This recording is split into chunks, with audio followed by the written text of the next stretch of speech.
किया दोस्त की शादी थी तो सही है। वहाँ गए थे। जी वाले से सब शादी में जा रहे हैं। अरे शादी तो दोबारा हो जाएगी, स्टार्ट हो क्लास दोबारा हो अच्छा जाएगी। क्लासेस दोबारा हो जाएंगी। ये तुम्हें ऑनलाइन जो रिकॉर्डिंग होगी ना उसका बेनिफिट है और कुछ नहीं है। अगर क्लास मिस हो जाती है तो कम से कम और हम जैसे लोगों के ज़माने में क्या था मिस हो गई तो मिस हो गई। फिर टीचर से पूछने की हिम्मत नहीं होती, हालांकि हमने ऐसी कभी किया ही नहीं। रिकॉर्ड है, बारिश हो रही होती है तब भी जाते थे। एक दिन हम लोग पहुंच गए थे बीएड कॉलेज को, वहाँ बीएड कर रहे थे 4 हमारे फ्रेंड्स का, कोई दिक्कत नहीं है। तो यहाँ पीलीभीत में बारिश मोस्टली ऐसा होता है, तो पीलीभीत में हो रही होती है तो बरेली में नहीं होती है, बरेली में हो रही तो पीलीभीत में होती है। हम लोग यहाँ से चल के अपने फ्रेंड्स को फ़ोन कर लिया, आपकी बारिश हो रही है आओगे तो वहाँ आएंगे। बस वाला चक्कर था ही नहीं, अपने कन्वेंस से जाते थे हम लोग। वहाँ पहुँच गए, हम 4 ही लोग पहुँचे, 1-2 और लोग पहुँचे। तो हमारे टीचर्स कह रहे थे कि कम से कम कोऑर्डिनेशन तो बना के रखा करो। तो मेरी फ्रेंड ने जवाब दिया कोऑर्डिनेशन था तो हम चारों में था, हम चारों आ गए। बाकी हमें दुनियादारी से क्या लेना देना, कोई आए ना आए। वही वाली बात है, हम 4 फ्रेंड्स थे, जाते छुट्टी कभी नहीं करते थे और पढ़ाई लिखाई वालों का। ठीक है, आज हम बात करेंगे भारत की जलवायु। अच्छा, जलवायु और मौसम में तो आप लोगों को अंतर पता ही है क्योंकि वर्ल्ड ज्योग्राफी में पढ़ेगी। क्या अंतर है बताओ जरा मुझे। आगे आगे बैठ जाओ, काजल और प्रिया। प्रीति, कोई बात नहीं, प्रिया भी कह दे रही हूँ, कोई दिक्कत तो नहीं है ना। नाम राशि चेंज नहीं हो रही है, राशि वही है। हाँ क्या हो गया? मेरा शादी होना हो रही है, इसका मतलब क्या है? अरे भैया आज शादी का हो रहा है तो यहाँ पे टॉपिक तो नहीं है, शादी वाले ही कर दिया है। चलो, शादी का भी मौसम होता है ना, है ना? शादी का मौसम होता है ना, नवंबर से शादी का मौसम होता है, जलवायु होती है। शादी का मौसम होता है। क्यों मौसम कैसे हो रहा है शादी का, जलवायु क्यों नहीं हो रही है? मैम जलवायु चेंज नहीं होती, शादी चेंज हो जाती है। हाँ, मौसम चेंज होता रहता है। तो इस समय शादी का सीजन चल रहा है ना, तो सीजन क्या है आपका? टेम्परेरी है, परिवर्तनशील है ना, पल में बदल जाता है। जैसे शादी क्या है, अभी शादी का सीजन चल रहा है, फिर शादी का सीजन नहीं होगा। ऐसे आपकी जलवायु का परिवर्तन होता है, परिवर्तन होती है जलवायु।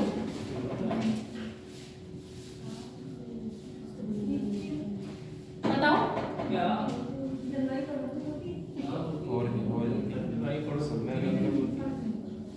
हम आप लोगों से पूछ रहे हैं कि जलवायु परिवर्तन होती है? रोज रोज होती है? साल में होती है, 5 साल में होती है, 10 साल में होती है, कब होती है जलवायु परिवर्तन? साल भर में होती होगी।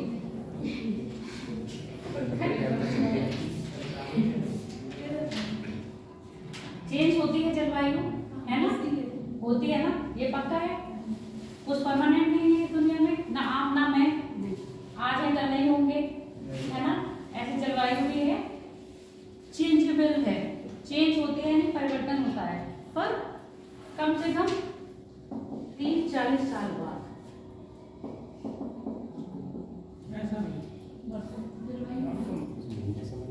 नहीं समझ आया? सुन लो, कहानियां सुनी होंगी अपने दादा परदादा से।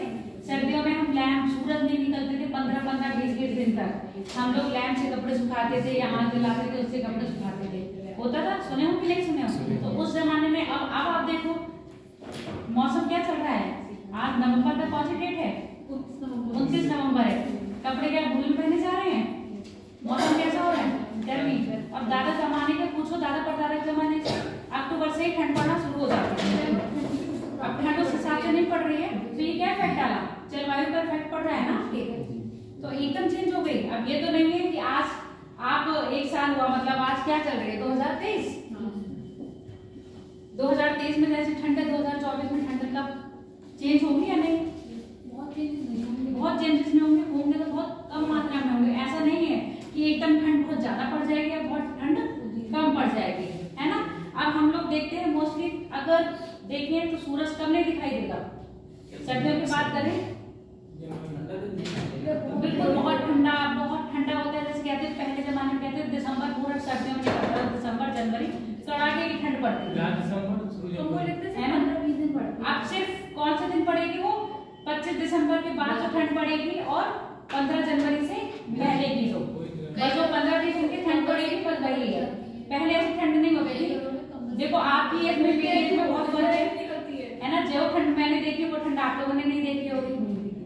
होगी कि नहीं? अब 1-2 साल का बंधन नहीं है, पता नहीं लोग 1-2 साल का बंधन नहीं है ना, कुछ तो होगा। तुम अभी 24-25 के हो गए, कितने के हो सूरज? 11 साल का तुम्हें ग्रेजुएशन नहीं कर लिया, 25 के हो तुम्हें, तो आप लोग के 25 के लमसम है और हमारी प्लस में है इससे, तो फिर कुछ तो फर्क पड़ेगा ना।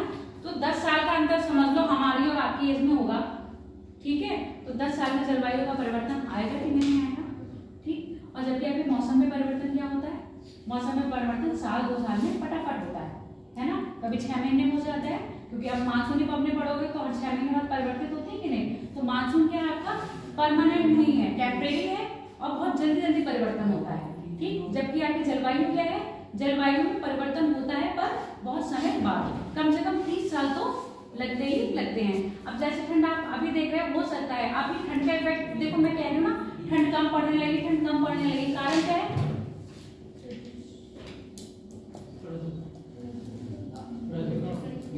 ग्लोबल वार्मिंग है ना। ग्लोबल वार्मिंग क्यों हो रही है? आपका प्रदूषण बढ़ रहा है, पेड़ पौधे काट लिए गए हैं। पुराने जमाने में पेड़ पौधे अगर बंदा काटता भी था तो किस हिसाब से काटते थे?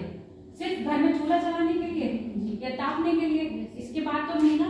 अब क्या है, औद्योगिकीकरण हो गया तो पेड़ पौधे काटे गए, कोयला खनन करा गया और आपकी पेट्रोलियम से मतलब जो गाड़ियां चल रही हैं उनसे तो प्रदूषण हो रहा है ना। तो ये सब चीजें, पेड़ पौधे सब काटना, कागज फैक्ट्री में लग रहे हैं, इससे क्या हो रहा है, आपके जलवायु में जो परिवर्तन हो रहा है उसके कारण क्या हो रहे हैं, यही चीज तो हो रही है ना।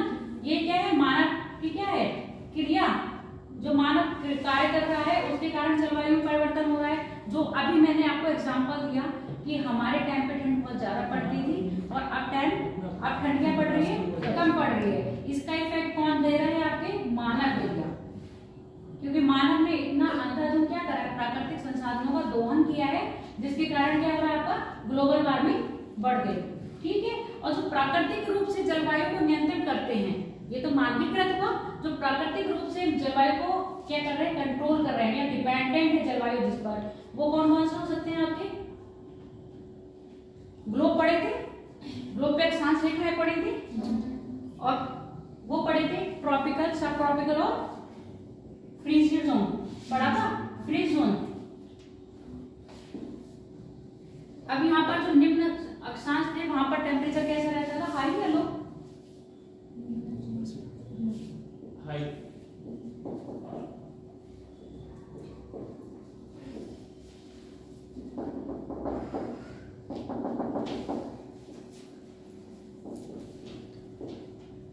कैसा रहता था यहाँ पर? हाई टेम्परेचर रहता था ना, यानी कि हाई टेम्परेचर रहेगा तो यहाँ का जलवायु कैसी रह रही होगी? गर्म रह रही होगी ना। याद करो जब वर्ल्ड में पढ़ा रहे थे हम जलवायु, तब हमने ग्लोब पे बताई थी यहाँ पर टेम्परेचर कैसा था और यहाँ पर सर्दी नहीं पड़ रही है ना। सर्दी के नाम पे सिर्फ क्या है, रातें जितनी ठंडी हो रही वही सर्दी है, बाकी सर्दी नहीं है। कहाँ पर था? इक्वेटर के पास है ना। अब इससे ऊपर 23.5 के ऊपर चले जाओगे फिर आपका क्या हो जाएगा, उपोष्ण या समशीतोष्ण आ जाएगा ना। यहाँ पर ठंडा भी होगा और गर्म भी होगा। उसके ऊपर चले जाओगे तो ध्रुव के पास 60 डिग्री, उसके ऊपर चले जाओगे तो ध्रुवीय है ना। ध्रुवों पे कैसा था, उच्च दाब, निम्न दाब, उच्च दाब और निम्न दाब, यही बताए थे ना तापमान जब पढ़ा रहे थे। तो निम्न अक्षांशों में टेम्परेचर क्या होगा, हाई, जबकि उच्च अक्षांशों पे जाने पर टेम्परेचर क्या हो जाएगा, लो हो जाएगा। तो जहाँ टेम्परेचर लो होगा वहाँ ठंडा होगा या गर्म होगा? ठंडा होगा है ना। और जहाँ निम्न अक्षांशों पे आओगे तो टेम्परेचर क्या होगा, हाई होगा, वहाँ ठंडा होगा, गर्म। तो पहला पॉइंट पता चल गया, अक्षांश जो जलवायु को इफेक्ट डाल रहे हो, क्या डाल रहे हैं आपके, अक्षांश देखना है।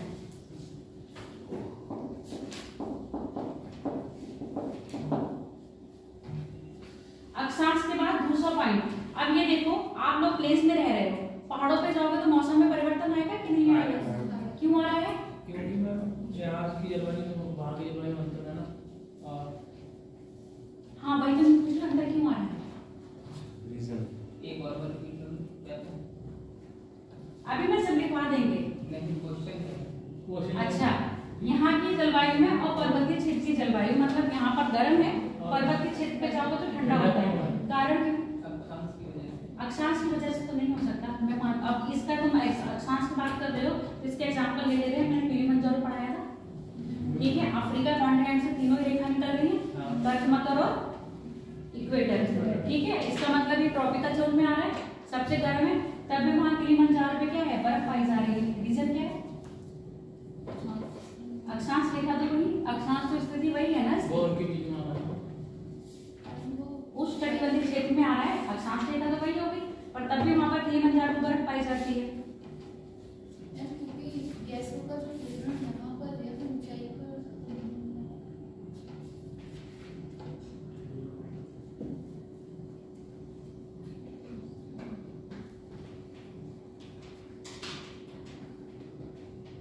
ऊंचाई के साथ बढ़ने पर टेम्परेचर क्या होता है, कम होता है।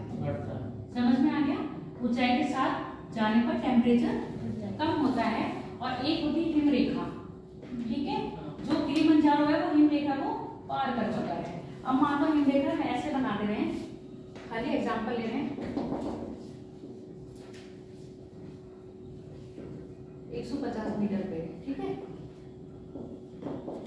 150 मीटर क्या है हमारी, ये एग्जांपल ले रहे हैं। 150 मीटर पे क्या है हमारी हिम रेखा।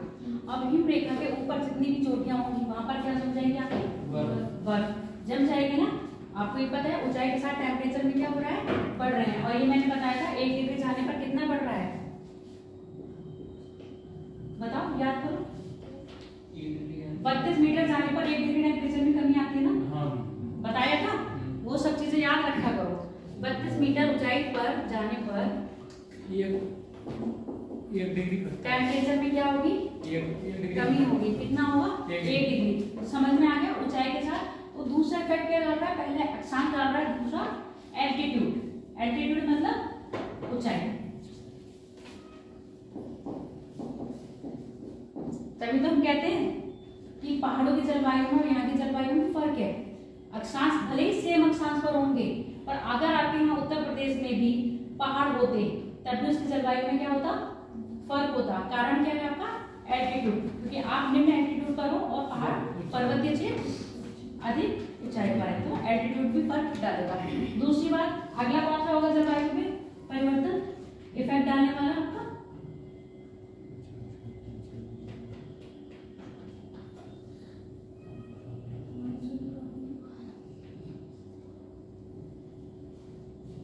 समुद्र।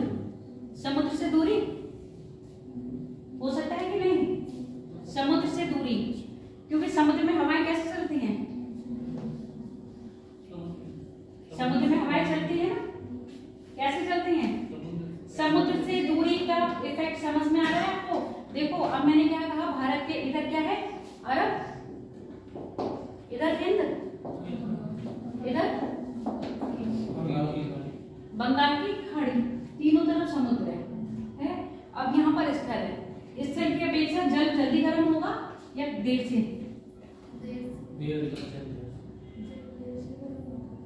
जल देर से गर्म होगा और स्थल जल्दी गर्म होंगे।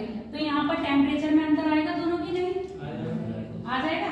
तो अब ये बताओ, जो हवाएं चलेंगी कहाँ से, सागर से स्थल की ओर, स्थल से सागर की ओर, तो यहाँ की जलवायु अलग होगी और यहाँ की जलवायु अलग होगी कि नहीं, समझ में आ गया?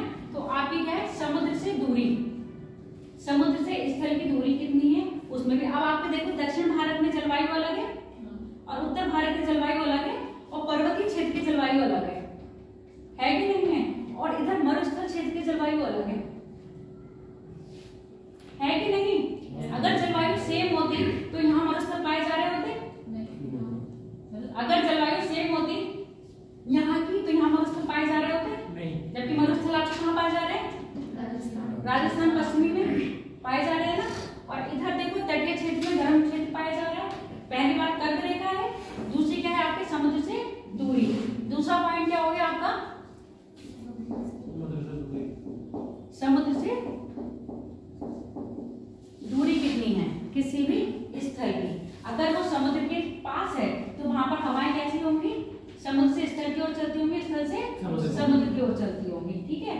और दूर होगा तो हवाएं इतनी दूर गति नहीं कर सकती हैं। कौन सी, लोकल विंड्स, लोकल विंड्स समझ रहे हो ना, ऐसी पवनें जो अपनी दिशा क्या कर देती हैं, परिवर्तन करती रहती थोड़ी थोड़ी देर में, तो ऐसे विंड्स के यहाँ पर पहुंच जाएंगे? नहीं पहुंच पाएंगे ना। यहाँ से यहाँ तक पहुंचने के लिए ऐसे विंड्स चाहिए होंगी जो क्या होंगी, परमानेंट होंगी। अब परमानेंट विंड्स आपने पढ़ रखी है, कौन कौन सी है?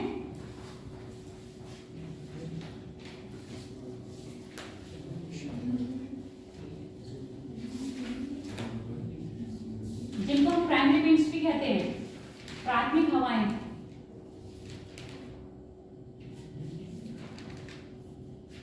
ध्रुवीय पवनें हैं, व्यापारिक पवनें हैं और पछुआ पवनें हैं। ये चार पर ग्लोब पर उन्हीं अक्षांशों के बीच में पाई जाती हैं। जबकि मौसमी पवनें और स्थानीय पवनें क्या होती हैं, परिवर्तित होती रहती हैं। तो यहाँ पर जो समुद्र से दूरी है, ये कैसे पे इफेक्ट डालेंगे आगे, जलवायु में आगे परिवर्तन करेंगे कि नहीं करेंगे? अगली बात होगी फॉरेस्ट एरिया डालेगा कि नहीं?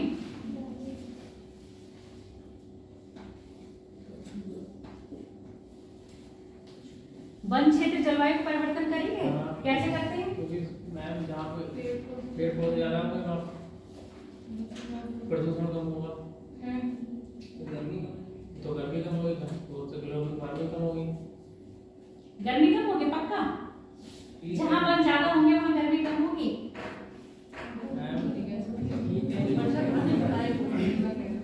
नहीं,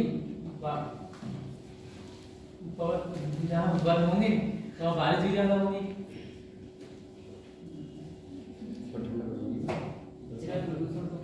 प्रदूषण कम होगा, CO2 की मात्रा अधिक होगी, तो CO2 की मात्रा वहाँ पर जहाँ पेड़ पौधे हैं तो क्या करेंगे, और CO2 करेंगे ना, करते हैं। और आप कभी जंगल में चले जाओ तो क्या मिलेगा, अगर धूप कम है तो ठंडापन देंगे, अदरवाइज वो क्या करते हैं, गर्मी करेंगे ना। हाँ करते हैं ना, वही चीज है। अगर वन है तो वन भी क्या है, वन वाला क्षेत्र है, तो आपका देखो अधिकतर क्या रहेगा, मानसूनी क्षेत्र रहेगा ना। वन वाला क्षेत्र मानसूनी रहेगा ना, जहाँ पर वन है वहाँ की जलवायु कैसी रही होगी, मानसूनी रही होगी। अधिकतर देखो अमेज़न वगैरह के जंगल है तो वहाँ पर वन ज्यादा है तो वहाँ की जलवायु कैसी हो रही होगी, मानसूनी हो रही होगी ना। अगली है फॉरेस्ट हो गया। जलधारा किसकी है, ये बता दो लोग।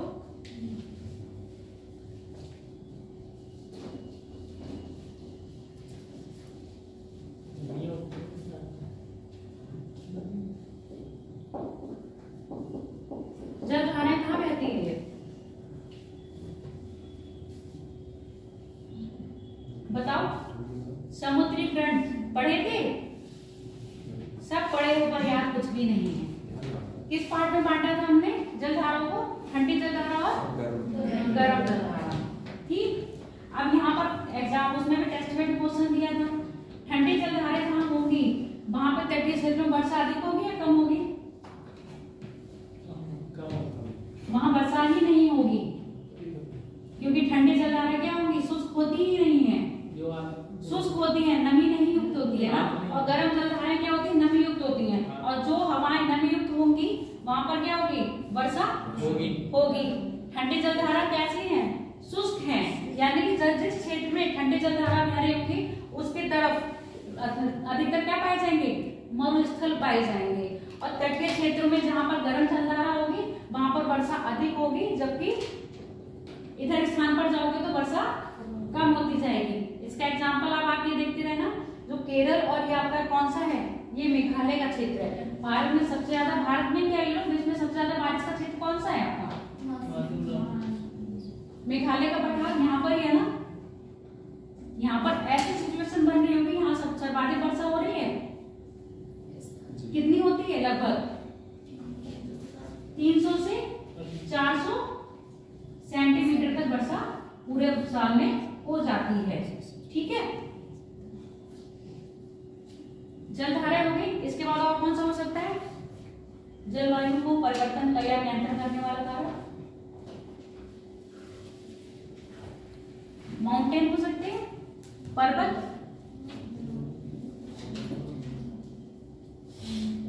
पर्वत हो सकता है, कैसे होगा,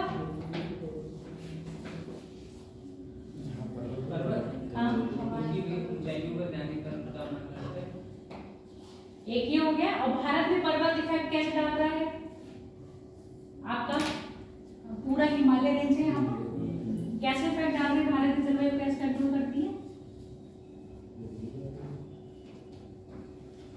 जबकि अगर देखा जाए तो भारत के बीचों बीच से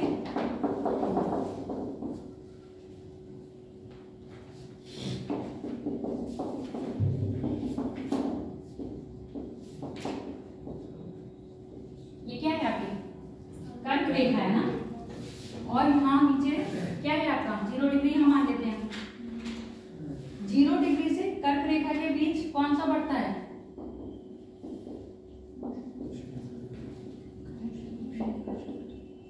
उष्णकटिबंधीय बढ़ता है ना। और जबकि हम भारत की पूरी जलवायु को उष्णकटिबंधीय मानते हैं, अब वो 3.5 से ऊपर चले जाएंगे तो शीतोष्ण आ जाता है ना, आ जाता है। अब हम इसको भी उष्णकटिबंधीय कह रहे हैं, शीतोष्ण नहीं कहते हैं। क्योंकि हिमालय प्रहरी की तरह काम करता है ना यहाँ पर। पहले कहा जाता था हिमालय प्रहरी की तरह काम करता है, एक तो हवाओं से बचाता है, दूसरा किससे बचा रहा है? दुश्मन देश से हमारी रक्षा करता है। पर अब दुश्मन देश से रक्षा नहीं कर पा रहा है, पूछो क्यों? टेक्नोलॉजी इतनी आ गई है ना। हवाओं से मिसाइल डाली और क्या कर दिया आपने? छोड़ दिया। पहले इतनी टेक्नोलॉजी नहीं थी तो ये क्या करता था? रक्षा कर लेता था। अब हमारी रक्षा सिर्फ किससे कर रहा है? हवाओं से। अब जो यहाँ पर उष्णकटिबंधीय क्षेत्र है और यहाँ शीतोष्णकटिबंधीय क्षेत्र है, ठीक है। तिब्बत के पठार से उत्तर यानी कि हिमालय के उत्तर में जो हवाएं चलती हैं वो ध्रुवीय हवाएं होती हैं। ध्रुवीय हवाएं कैसी हैं? ठंडी हवाएं होती हैं, और वो ठंडी हवाएं भारत में प्रवेश नहीं कर पाती। क्यों? क्योंकि हिमालय आ जाता है। जब वो हवाएं अगर यहाँ प्रवेश कर जाती है तो यहाँ का जलवायु कैसी हो जाती है? शीतोष्ण हो जाती है, ठंडी हो जाती है। और हो सकता है विंटर्स के टाइम पर जो हमारे जनवरी फरवरी का टाइम होता है, हाँ, उस समय इन क्षेत्रों में क्या पड़ रही होती है? बर्फ पड़ रही होती है। क्लियर हो गई बात? क्योंकि इन अक्षांशों में जो भी देश हैं वहां पर क्या पड़ती है? बर्फ पड़ती है। पर हमारे यहाँ स्नो कहाँ पड़ रही है? सिर्फ लद्दाख वाले क्षेत्र में, अरुणाचल प्रदेश के ब्रज हिमालय वाले क्षेत्र है ना। और ब्रज हिमालय के बाद अगर जो आप इसे लाओगे मध्य हिमालय वाला क्षेत्र है उसमें जनवरी फरवरी में पड़ती है। ब्रज हिमालय में साल भर रहेगी, और जबकि मध्य हिमालय में क्या रहता है? जनवरी फरवरी के टाइम पे लोग जाते हैं ना स्नोफॉल देखने, जाते हैं कि नहीं जाते हैं? जाते हैं, है ना। तो ये शीतोष्ण वाली जलवायु तो है। इसका कारण क्या है? हिमालय उत्तर में जो ध्रुवीय हवाएं हैं उसको भारत में प्रवेश करने नहीं देता है। तो इसलिए भारत की पूरी जलवायु कैसी होगी? उष्णकटिबंधीय। क्लियर हो गया? अब इसको हमें मानसूनी भी कहते हैं। भारत की जलवायु उष्णकटिबंधीय मानसूनी जलवायु है ना, कह रहे हैं कि नहीं? अब इसमें हमने मानसूनी शब्द क्यों लगा लिया?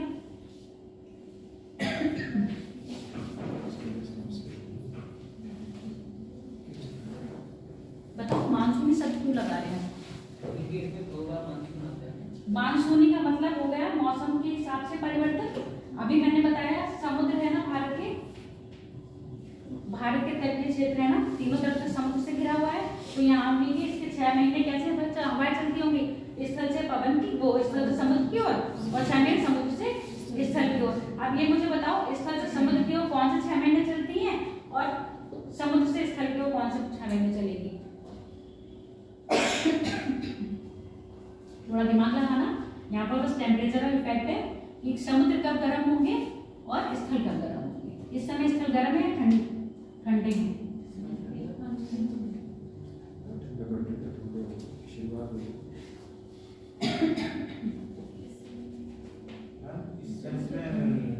तो ठंडे होंगे और जल का समुद्र का पानी होगा वो गर्म हो चुका होगा।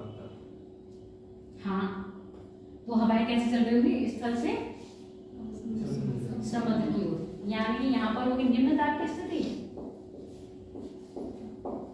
और यहाँ होगी यानी कि कौन सा मौसम है? सर्दियों का है। अब जब गर्मी आएगी तो क्या हो जाएगा? यहाँ पर क्या हो जाएगा? निम्न दाब, और यहाँ हो जाएगा उच्च दाब। इस समय हवाएं ऐसी है कि नहीं है? और फिर गर्मियों में ऐसे चलेगी। तभी कहते हैं भारत में जो मानसून आता है वो दक्षिण पश्चिमी मानसून है। अब ये बताओ क्या दक्षिण पश्चिम दिशा हो रही है कि नहीं?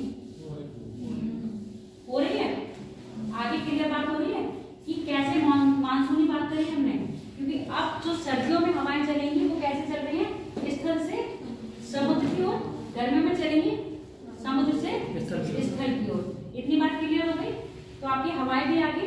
कौन से हमने डाल दिए हैं? 1 2 3 4 5 6। इसके अलावा और भी कोई है? समुद्र से दूरी हो गई, वन हो गए, जलधाराएं हो गई। चलो और बीच में कोई याद आएगा तो बताएंगे। क्या हो गया? पृथ्वी का झुकाव। पृथ्वी का झुकाव तो बहुत चीजों पे डालेगा। पृथ्वी का झुकाव आएगा तो आपके 3.5 डिग्री बनना है। दूसरी बात, इसमें पृथ्वी का झुकाव हम यहाँ नहीं लेंगे। पृथ्वी का झुकाव हम कब लेते हैं? जब हम टेम्परेचर को करते हैं। दिन रात की बात करेंगे या कोरियोलिस बल की बात करेंगे या आपके अपकेंद्रीय बल की बात करेंगे, तब करेंगे। अब हमारे भारत की अवस्थिति आप लोगों को पूरी पता है। भारत का विस्तार कहाँ, कौन से स्थान से कौन से स्थान तक के बीच है? पूरा मतलब लैंड का लैंड का ही बताना है। 8 डिग्री 4 मिनट नॉर्थ से हाँ। 6 मिनट नॉर्थ पर, यानी कि ये जो वाली बात आ रही है ये 37 डिग्री पर आ रही है ना, और ये वाली जो बात आ रही है वो 8 डिग्री पर आ रही है। आ रही है। इसके बाद हमारा 0 डिग्री है। मैंने आपको ITC-Z पढ़ाया था, सुनिए? हाँ पढ़ा। क्या है ये ITC-Z? देखना देखना पड़ेगा। हाँ, इंटरट्रॉपिकल कन्वर्जन जोन। अब यहाँ कन्वर्जेंस हो रहा है ना, किस किस का हो रहा है? अभी मैंने आपको परमानेंट विंड्स पढ़ाई थी। परमानेंट विंड्स कौन कौन सी है? अभी बोली हूँ जस्ट ना, तीनों के नाम बता दो।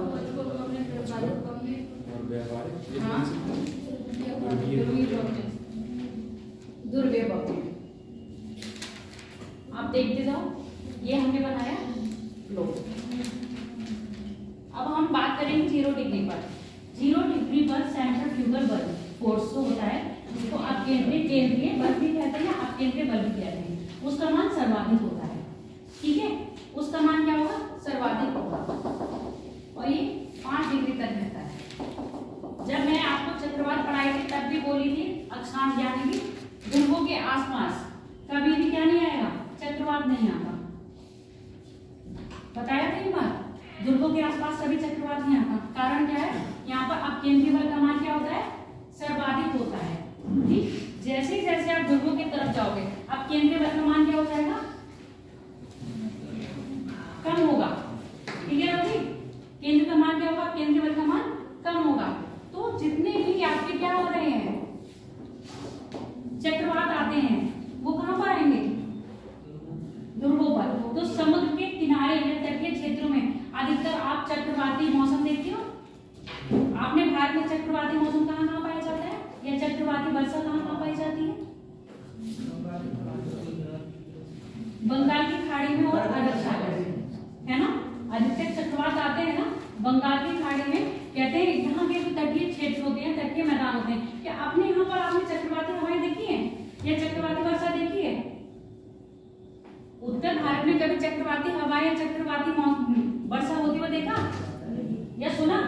नहीं ना। तो चक्रवाती जितनी भी हवाएं कहाँ आएंगे? आपके तटवर्तीय या हवाएं चलेंगी, या ये कह लो आपकी वर्षा होगी कहाँ पर होगी? आपके तटीय क्षेत्र में। भारत की बात करेंगे तो अरब सागर और बंगाल की खाड़ी में इस प्रकार की मिलती है। अब हम यहाँ पर बात कर रहे थे, यहाँ पर केंद्रीय बल क्या होता है? सर्वाधिक होता है। सर्वाधिक अपकेंद्रीय बल होने के कारण किसका है? फेरल का नियम है। फेरल का नियम क्या कहता है?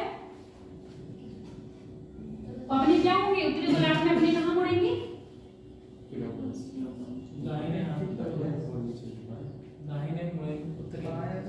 हम राइट होंगे और दक्षिणी लेफ्ट होगा, समझ गए? यानी कि उत्तरी गोलार्ध में कैसे जाएंगे? क्लॉकवाइज, और दक्षिण गोलार्ध में एंटी क्लॉकवाइज। इतनी बात हो गई।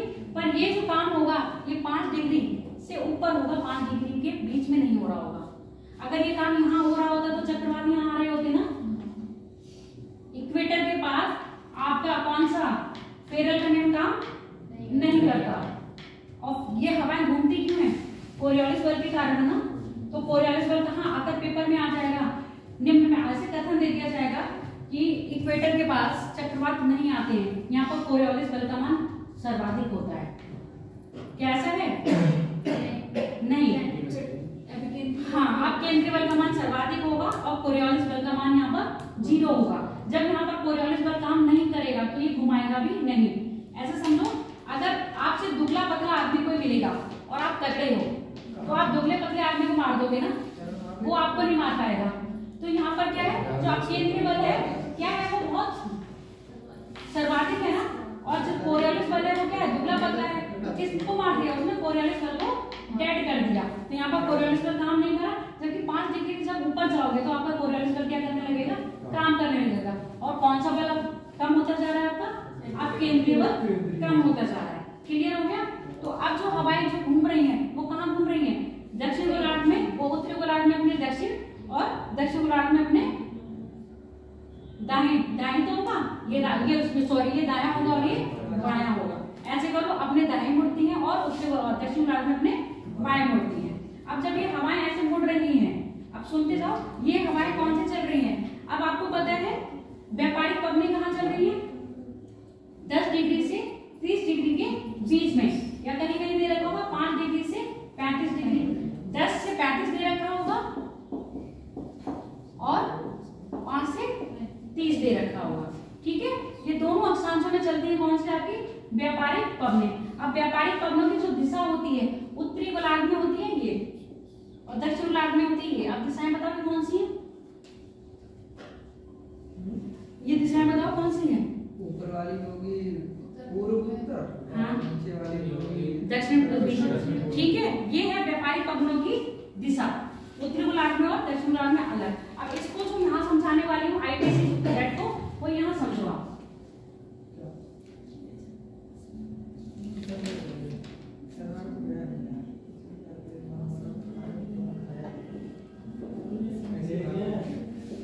यहाँ समझो, ये मैंने क्या है बनाया है अक्षांश, समझ लो। अब क्या है, यहाँ से व्यापारिक पवनें आ रही हैं उत्तरी गोलार्ध और दक्षिण गोलार्ध से, दोनों से आ रही हैं। यहाँ पर ITCZ, अब ये बताओ मुझे ITCZ स्थायी होता है या अस्थायी होता है। अस्थायी का मतलब मूविंग होता है या स्टेबल रहता है, और सर्वाधिक ये कहाँ पर रहेगा,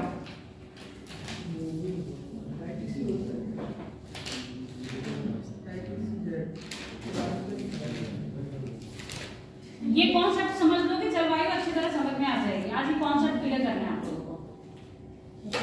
ICT मूविंग होता है या रुका हुआ, मतलब चलता है, स्टेबल होता है, ये नहीं पता तुमको। पूरी जब विश्व की जलवायु पढ़ रहे थे तो बताया था अंतरा ट्रॉपिकल यानी उष्णकटिबंधीय अभिसरण जोन, इंग्लिश में कहते हैं इंट्रा ट्रॉपिकल, हाँ intra tropical conversion zone. Moving होगा ना, सूर्य के साथ साथ मूविंग होगा। अब सूर्य आपको पता है क्या कर रहा है, उत्तरायण और दक्षिणायन करता है कि नहीं।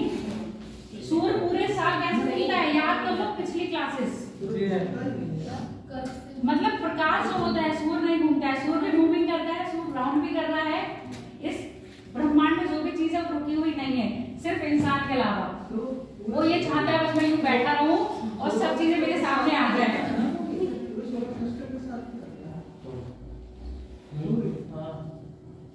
सूर्य का प्रकाश है पूरे लंबवत कैसे बढ़ता है, कर्क रेखा से मकर रेखा के बीच, है ना। तो इक्वेटर से कहां जा रहा है, इक्वेटर पे कब होता है, 21 मार्च और 23 मार्च। कर्क रेखा पे नहीं, इक्वेटर की बात कर रही हूं, है ना। ऐसा टाइम जब दिन और रात चरण बात नहीं, ऐसा टाइम जब दिन और रात क्या होंगे, 12 घंटे की होंगे पृथ्वी पर। और कहाँ होते हैं, हमेशा इक्वेटर पे रहते हैं ना। 21 मार्च है और 23 सितंबर लिखा हुआ, तो ये है समझ लो 21 मार्च और 23 सितंबर। 21 मार्च के बाद सूर्य कहाँ जाता है, कर्क रेखा पर जाता है। मार्च के बाद आएगा अप्रैल मई जून, तो 21 जून को सूर्य का प्रकाश कहाँ होता है आपके, कर्क रेखा पर है। तो तुम मुझे बताते रहो, लिखवा दिया है तुम, बना नहीं है तो फिर अब यहाँ देखो, अब यहाँ उत्तरायण हो गया है सूर्य, क्योंकि 21 मार्च के बाद सूर्य कहाँ जा रहा है, उत्तरायण। अब 21 जून के बाद सूर्य कहाँ आएगा, तो जुलाई अगस्त सितंबर आ जाएगा। 23 सितंबर को सूर्य कहाँ होगा, इक्वेटर पे होगा। अब उसके बाद दिसंबर आएंगे ना, सितंबर के बाद 22 दिसंबर को सूरज कहाँ होता है, मकर रेखा पर होता है। तो सूर्य का उत्तरायण और दक्षिणायन हो रहा है। सूर्य का प्रकाश जैसे जैसे मूविंग करेगा। क्लियर हो गई इतनी बात? हुई है क्लियर कि नहीं? तो सूर्य का प्रकाश जैसे जैसे उत्तर से दक्षिण और दक्षिण से उत्तर जाएगा, ITCZ भी क्या करेगा आपका? मूविंग करेगा। जब मूविंग करेगा तो जो बेल्ट है किसकी? व्यापारिक पवनों की, वो भी चेंज होती जाएगी। हो रही है कि नहीं? अब व्यापारिक पवनें दोनों गोलार्ध में चल रही है और दोनों गोलार्ध में कहां से चल रही है? 5 डिग्री से 30 डिग्री नॉर्थ साउथ या 10 डिग्री से 35 डिग्री नॉर्थ साउथ चल रही है। अब हवाएं जो चल रही हैं ऐसे आएगी। अब मान लो यहाँ पर ITCZ स्थापित है। क्या कर लिया? यहाँ पर ITCZ स्थापित है। यहाँ पर क्षेत्र इतना गर्म है, जब हवाएं गर्म क्षेत्र में आएंगी तो ठंडी हवाएं गर्म होकर क्या ऊपर उठेंगी, तो ये अभिसरण जोन बन गया। अब ये हवाएं जो आपस में टकराएंगी ये गर्म होकर ऊपर उठने लगेंगी। ये जो क्षेत्र बन रहा है ITCZ का बन रहा है। क्लियर हो गया? अब ये जो आगे आगे जाएगा, अब कहने का मतलब है जब आपका सूर्य कहां पर होगा? 21 जून को कर्क रेखा पर होगा, तो ITCZ हिमालय के उत्तर में बन गया होगा। समझ में आ गया कि नहीं? क्योंकि जब तक सूर्य का प्रकाश यहाँ पर पहुंचेगा, ITCZ तो बन रहा है, अगर यहाँ पर सूर्य है इस समय प्रकाश, तो ITCZ इससे ऊपर बनता है, ऊपर बन रहा होगा। जब कर्क रेखा पे पहुंचेगा तो ITCZ कहाँ बन चुका होगा? आपके कर्क रेखा के उत्तर में, शिवालिक रेंज के आसपास और उससे उत्तर में बना होगा। क्लियर हो गया? अब यहाँ से जो पवनें आपकी चल रही व्यापारिक पवनें, जब यहाँ से आएंगी कौन से गोलार्ध से? दक्षिण गोलार्ध से, क्योंकि अब यहाँ पर निम्न दाब का क्षेत्र है। कर्क रेखा पर क्या बन गया? निम्न दाब का क्षेत्र बना, और यहाँ पर उच्च दाब का, क्योंकि सूर्य का प्रकाश ऊपर चला गया तो यहाँ पर टेम्परेचर हाई हो गया, यहाँ पर टेम्परेचर लो हो गया। अब यहाँ टेम्परेचर लो हो गया तो वायु दाब एरिया पड़ी ना, तो यहाँ पर दाब कैसा हो गया? उच्च। और हवाओं का फ्लो कैसा होता है? उच्च दाब से निम्न दाब, निम्न दाब से उच्च दाब, उच्च दाब से निम्न दाब की ओर होता है। यहाँ पर ITCZ बन गया तो यहाँ पर निम्न दाब बन गया। अब ये हवाएं उच्च दाब से कहाँ आएंगी? निम्न दाब की ओर। जैसे ही ये हवा आई, और ये क्या है? इक्वेटर, ठीक है, इक्वेटर के पास पहुंची। अब यहाँ पर क्या है? कौन सा अपकेंद्रीय बल क्या है?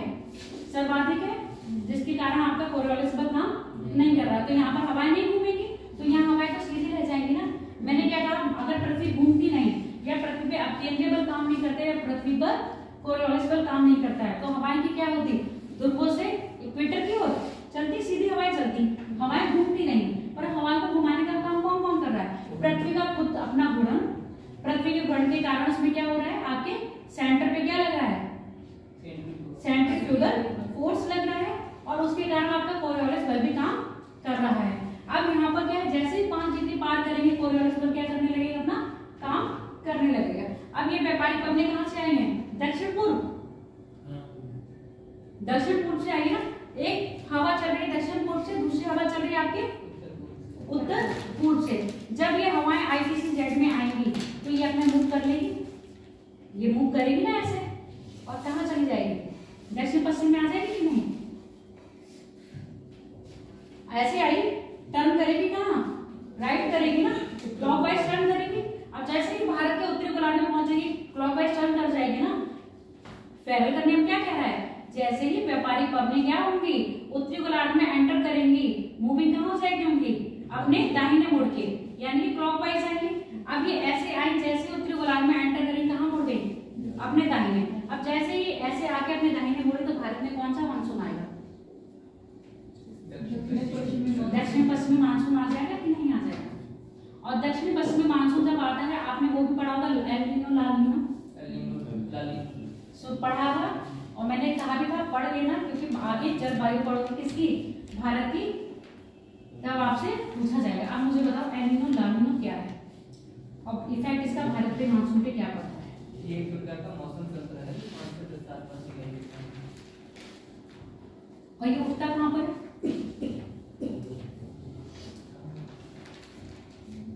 मन में मत बोला करो, गलत भी बोलो तो अच्छी तरह बोलो। अच्छा लग रहा है। प्रशांत महासागर में कौन से तट पर आता है?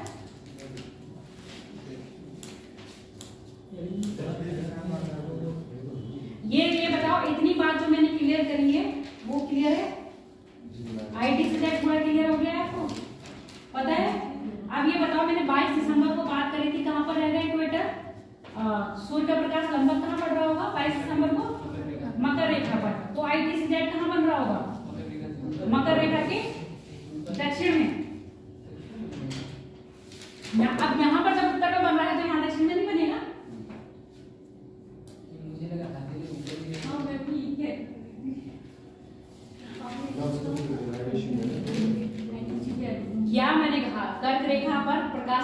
पड़ रहा है तो अब ITZ ऊपर चला गया ना। अगर यहाँ लंबवत पड़ता तो यहाँ नहीं होता।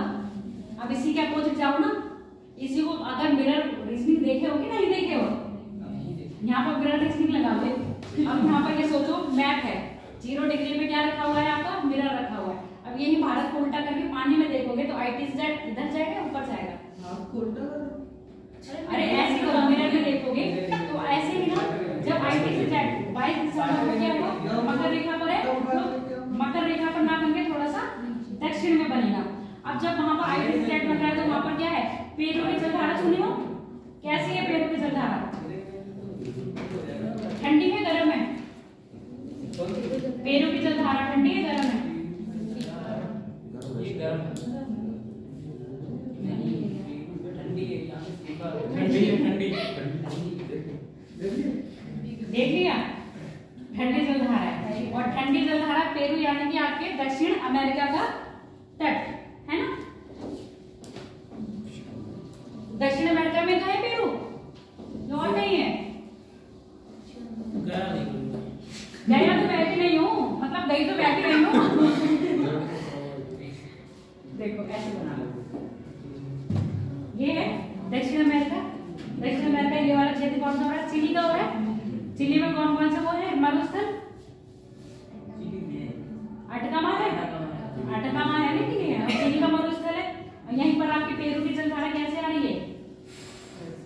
अब मैंने जब आपको जलधारा पढ़ा रही थी तो मैंने कहा था ध्रुवों की तरफ से जो हवाएं आएंगी यानी कि जलधारा चलेगी, वो ठंडी होगी या गर्म होगी, ठंडी होगी। और जो इक्वेटर से जलधारा ध्रुवों की ओर आएंगी वो कैसे होंगी, गर्म होगी। तो ये कहां से आ रही, ध्रुवों से इक्वेटर की ओर आ रही है। तो पेरू की जलधारा क्या है, ठंडी है। अब 22 दिसंबर को यहाँ पर क्या है, आपके मकर रेखा पर ITZ यहाँ पर स्थापित हो गया, ITZ स्थापित हो गया, यानी कि यहाँ पर समुद्र का पानी कैसा कर दिया होगा, गर्म गर्म कर रहा होगा। अब ये समुद्र का पानी जो गर्म हुआ है, ये पछुआ पवन यानी कि जो पश्चिम से पवन आ रही है उनके सहारे आएगा और ऐसे ही तो मुड़ेगा। जब ये ऐसे मुड़ता है तो हिंद महासागर में प्रवेश कर जाता है। प्रशांत महासागर से किस में प्रवेश करता है, हिंद महासागर में। और कौन से हवाओं के, पछुआ पवन के सहारे ही कहां पर, हिंद महासागर में प्रवेश करके जैसे ही उत्तरी गोलार्ध में आएगा अपने दक्षिण पश्चिम में घूम जाता है। अब ये क्योंकि ये क्या है, एल नीनो गर्म जलधारा है, जबकि लाल नीनो इसके विपरीत कैसी जलधारा है, ठंडी। अब जहां पर यहाँ पर क्या सुन लो, ITZ जैसे यहाँ पर होगा, यहाँ पर स्थापित हुआ है ना ITZ, तो ये यहाँ पर कैसा होगा, मौसम ठंडा होगा, उच्च दाब होगा, निम्न दाब होगा, यहाँ पर यहाँ उच्च दाब होगा। अब यहाँ उच्च दाब होगा तो हवाएं कैसी लहरी होंगी, भारी होंगी, भारी हवाएं नीचे होंगी। अब जब ये गर्म हवाएं या गर्म जल लेके आती है लाल नीनो, तो इन हवाओं को कहाँ कर देती है, ऊपर उठा देती है। ऊपर उठाने के कारण ये हवाएं वर्षा नहीं करवा पाती, इसलिए भारत में क्या हो जाता है, एल नीनो का जो प्रभाव पड़ता है भारत में सूखा दिखाई देता है। एल नीनो का प्रभाव जब भारत में होगा तो भारत में सूखा होगा। और जबकि इसके विपरीत लाल नीनो का प्रभाव किस पे पड़ जाएगा, एल नीनो पर, तो भारत में मानसून अच्छा आएगा। क्लियर हो गई ये बात की नहीं, ये आपको सब उसमें वर्ल्ड ज्योग्राफी में पढ़ाई हुई हूँ, और एक बार रिवीजन कर लेना। क्या हो गया, लाल नीनो एल नीनो के बिल्कुल विपरीत होता है। जहाँ एल नीनो क्या है, गर्म जलधारा है, लाल नीनो क्या है, ठंडी जलधारा है। अगर लाल नीनो का प्रभाव भारत में दिखेगा तो उस वर्ष भारत में मानसून कैसा रहेगा, कम रहेगा और सूखा पड़ेगा। इसके अपोजिट अगर लाल नीनो आ जाएगा तो भारत में जलवायु कैसी होगी, मतलब वर्षा अधिक होगी। इतनी क्लियर हो गई ये बात। अब भारत में जो बारिश होती है, भारत की जलवायु मैंने बता दी मानसून कैसे पड़ रही है, क्योंकि हवाएं कैसे चल रही, स्थल से समुद्र, समुद्र से स्थल की ओर। अब यहाँ पर हवाएं कैसे चल रही हैं, समुद्र से स्थल की ओर। समुद्र से स्थल की ओर जो हवाएं चलेंगी उन हवाओं में नमी होगी या शुष्क होंगी, नमी होगी। और जिन हवाओं में नमी होगी यानी कि नमी, आप वहां पर चले जाओ, कौन सा चैप्टर पढ़ाया था, कौन सा पढ़ाया था,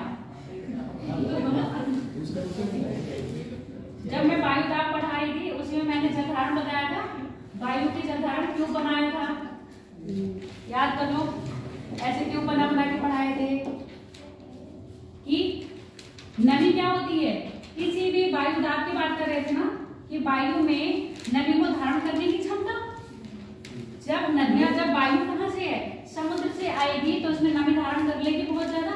जैसे ही स्थल पे आएंगे, स्थल यहाँ पर गर्म होंगे या ठंडे?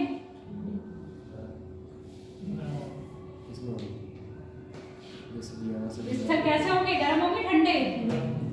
ठंडे क्यों है? गर्म होंगे। जब स्थल गर्म होंगे तो ये जो वायु है अपनी नमी छोड़ती हुई जाएगी, वायु अपनी नमी छोड़ती जाएगी। जो नमी छोड़ रही है उसी को हम क्या कह रहे हैं? वर्षा। जैसे ही ऊपर जाएंगे वर्षा की मात्रा बढ़ेगी या कम होगी? वर्षा की मात्रा बढ़ेगी या कम होगी?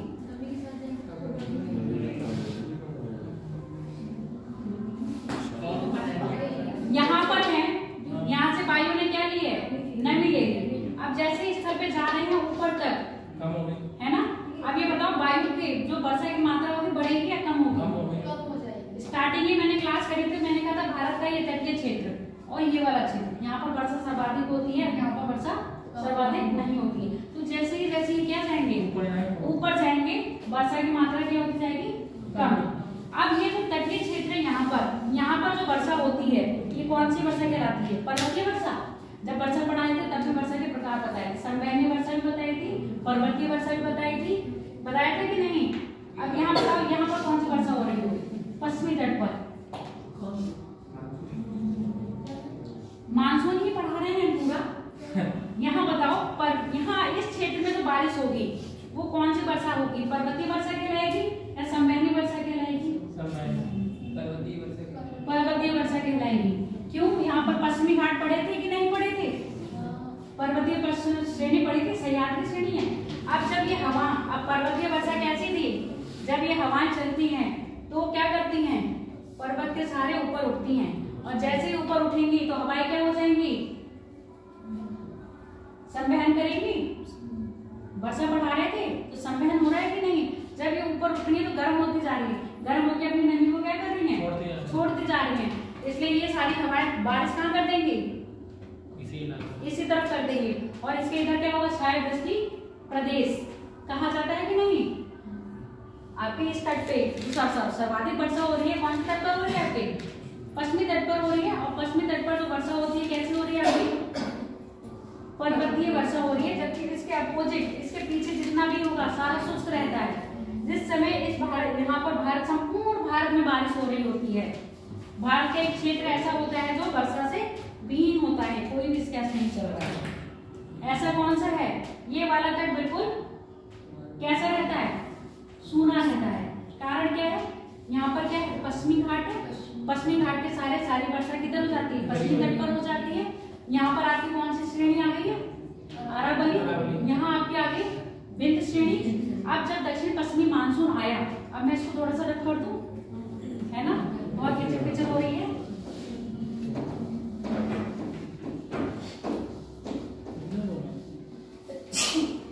सुनते जाओ। अब दक्षिण पश्चिमी मानसून आ रहा है। जब यहाँ पर आया तो एक धारा इधर गई और एक शाखा इधर गई, दो शाखों में बढ़ रहे हैं ना, ऐसे और ऐसे। एक शाखा इधर गई जो पश्चिमी घाट से टकरा के पश्चिमी तट पर वर्षा करी, दूसरी कहाँ निकल गई? बंगाल की खाड़ी में। अब जो बंगाल की खाड़ी में निकली है तो यहाँ से भी नमी ले रही होगी। बंगाल की खाड़ी से नमी लेके ये कहाँ टकराएगी? गारो खासी मेघालय, यानी कि मेघालय के पठार से टकराएगी तो ये वर्षा करेगी यहाँ। और जबकि दक्षिणी पश्चिमी मानसून सर्वाधिक वर्षा कहाँ करता है? आपके पूरे भारत में। कभी भी आपसे क्वेश्चन पूछा जाएगा भारत में सर्वाधिक वर्षा कौन से मानसून से होती है? दक्षिण पश्चिमी मानसून से होती है। जब ये दक्षिण पश्चिमी मानसून कहाँ पहुंचा? भारत में पहुंचा तो अरावली के सहारे इधर पहुंच गया और हिमालय से टकराकर पूरे उत्तर भारत में वर्षा करवाएगा। देख लो चित्र, फिर बनाते रहना। ये दक्षिण पश्चिमी मानसून पहुंचा और यहाँ से आपके आ गया गुजरात। यहाँ पर कौन सी पहाड़ियां बताई थी? गिर की पहाड़ी और गिरिनार की पहाड़ी। गिरी और गिरिनार, गिरी की पहाड़ी नाम अलग अलग है, वैसे हम पूरा अगर पढ़ते हैं उसको तो गिरी की पहाड़ी कह देते हैं। ठीक है, यहाँ से आई उत्तर भारत में प्रवेश करने। अब तुम लोगों को ये भी पता है कि जो आपके उत्तर प्रदेश में सर्वाधिक वर्षा वाला क्षेत्र और कम वर्षा वाला क्षेत्र नहीं पता है? सब पता है। क्या है? सर्वाधिक वर्षा मथुरा में। अरे उत्तर प्रदेश का ही पूछ रहा है। उत्तर प्रदेश से ही पूछ रहे हैं। उत्तर प्रदेश का ही। भारत में तो बात करोगे सब सर्वाधिक वर्षा आपकी क्या है? मानसीराम होती है और सबसे कम लेह लद्दाख में होती है कि नहीं है? भारत के लिए यही बारिश होगी ना। उत्तर प्रदेश में सबसे ज्यादा गोरखपुर में हो रही है, सबसे कम हो रही है मथुरा में। क्यों? उल्टा बोल दिया ना। अब जब मानसून ऐसे आएगा, एक भारत का भी मैंने यूपी का पूछा था। इधर से जब बरसात सुनते जाओ, अरे सूरज, अब जब इधर से हवाएं पवन इधर से चली, ये कहाँ गई? मेघालय की टकराई और इधर मुड़ गई। मेघालय की पहाड़ से टकरा के कुछ वर्षा यहाँ करवाई और टर्न होके कहाँ पहुंच गई? है ना? पहुंच गई इधर पहुंच गई। तभी तो बात कर रहे हैं कि जो आपका पूर्वोत्तर भारत है या पूर्वी भारत है, इधर पूर्वी पड़ेगा ना, गोरखपुर वगैरह। अब इधर जो हिमालय की पश्चिमी भारत में जितनी वर्षा करवा रहा है, ये वाला मानसून करवा रहा है, ये वाली हवाएं करवा रही है। भारत में दक्षिण पश्चिमी मानसून एंटर कर रहा ना, ये दो शाखाओं में बटा, एक इधर आ गया और एक अरब सागर में, दूसरा बंगाल की खाड़ी में। बंगाल की खाड़ी में जो पहुंचा उसने मेघालय का पठार पे वर्षा करवाई। बाकी भारत के बिहार में प्रवेश करा, कहाँ पर? उत्तर पूर्व की साइड करा, तभी तो ये बारिश होगी। अब आप ये देखो, गोरखपुर आपका जिला कहाँ पर है? इधर है और मथुरा इधर है। अब वर्षा की मात्रा यहाँ पर ज्यादा होगी ना। जैसे जैसे ये आगे बढ़ेगा, नमी कम होती जाएगी, वर्षा की मात्रा क्या हो जाएगी? कम होती जाएगी। क्लियर हो गई? ऐसे ये वाली बात है। जब यहाँ पर ऊपर जाएंगे जैसे जैसे, इधर क्षेत्र में बारिश क्या होगी? सर्वाधिक बारिश तो कौन सी होगी? तटीय क्षेत्र में होगी। जैसे जैसे ऊपर जाएंगे, दिल्ली और पंजाब के क्षेत्र में बारिश की मात्रा क्या होती जाएगी? कम होती जाएगी। भारत में ये जो बारिश हो रही है, ये मानसूनी सीजन में हो रही है। यानी कि आपका मानसूनी सीजन कब आता है? गर्मियों में, जून में आ रहा है ना। मानसून जून में आता है, सितंबर तक रहता है, उसके बाद आता है लौटता हुआ मानसून।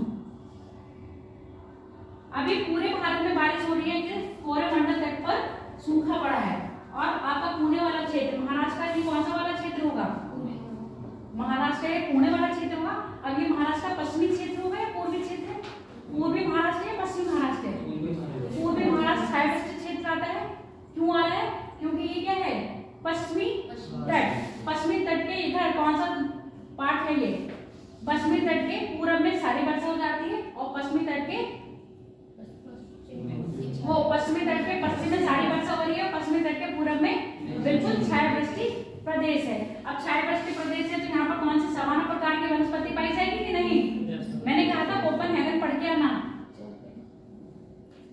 पढ़ के आए? कोपेन का जलवायु नहीं पढ़ के आया ना, कोई नहीं पढ़ के आया, तो पढ़ना ही नहीं चाहते। गांव में लाइट नहीं आती है। तुम ग्रुप में हो ऐड, पर तुम्हारे पास नोट्स नहीं होंगे शायद उस समय सारे दिए हैं। मैंने इंडियन ज्योग्राफी के नोट्स नहीं दिए हैं, वर्ल्ड ज्योग्राफी के सारे दिए हैं। आज का जो टॉपिक है, अगर वर्ल्ड ज्योग्राफी में अच्छा पढ़े हो तो इंडियन ज्योग्राफी आराम से समझ में आ जाएगी आपको। अब जेड धारा बताई थी, एक बताई थी आपको भूमध्य सागरीय जलवायु, पढ़ाया था, याद करो।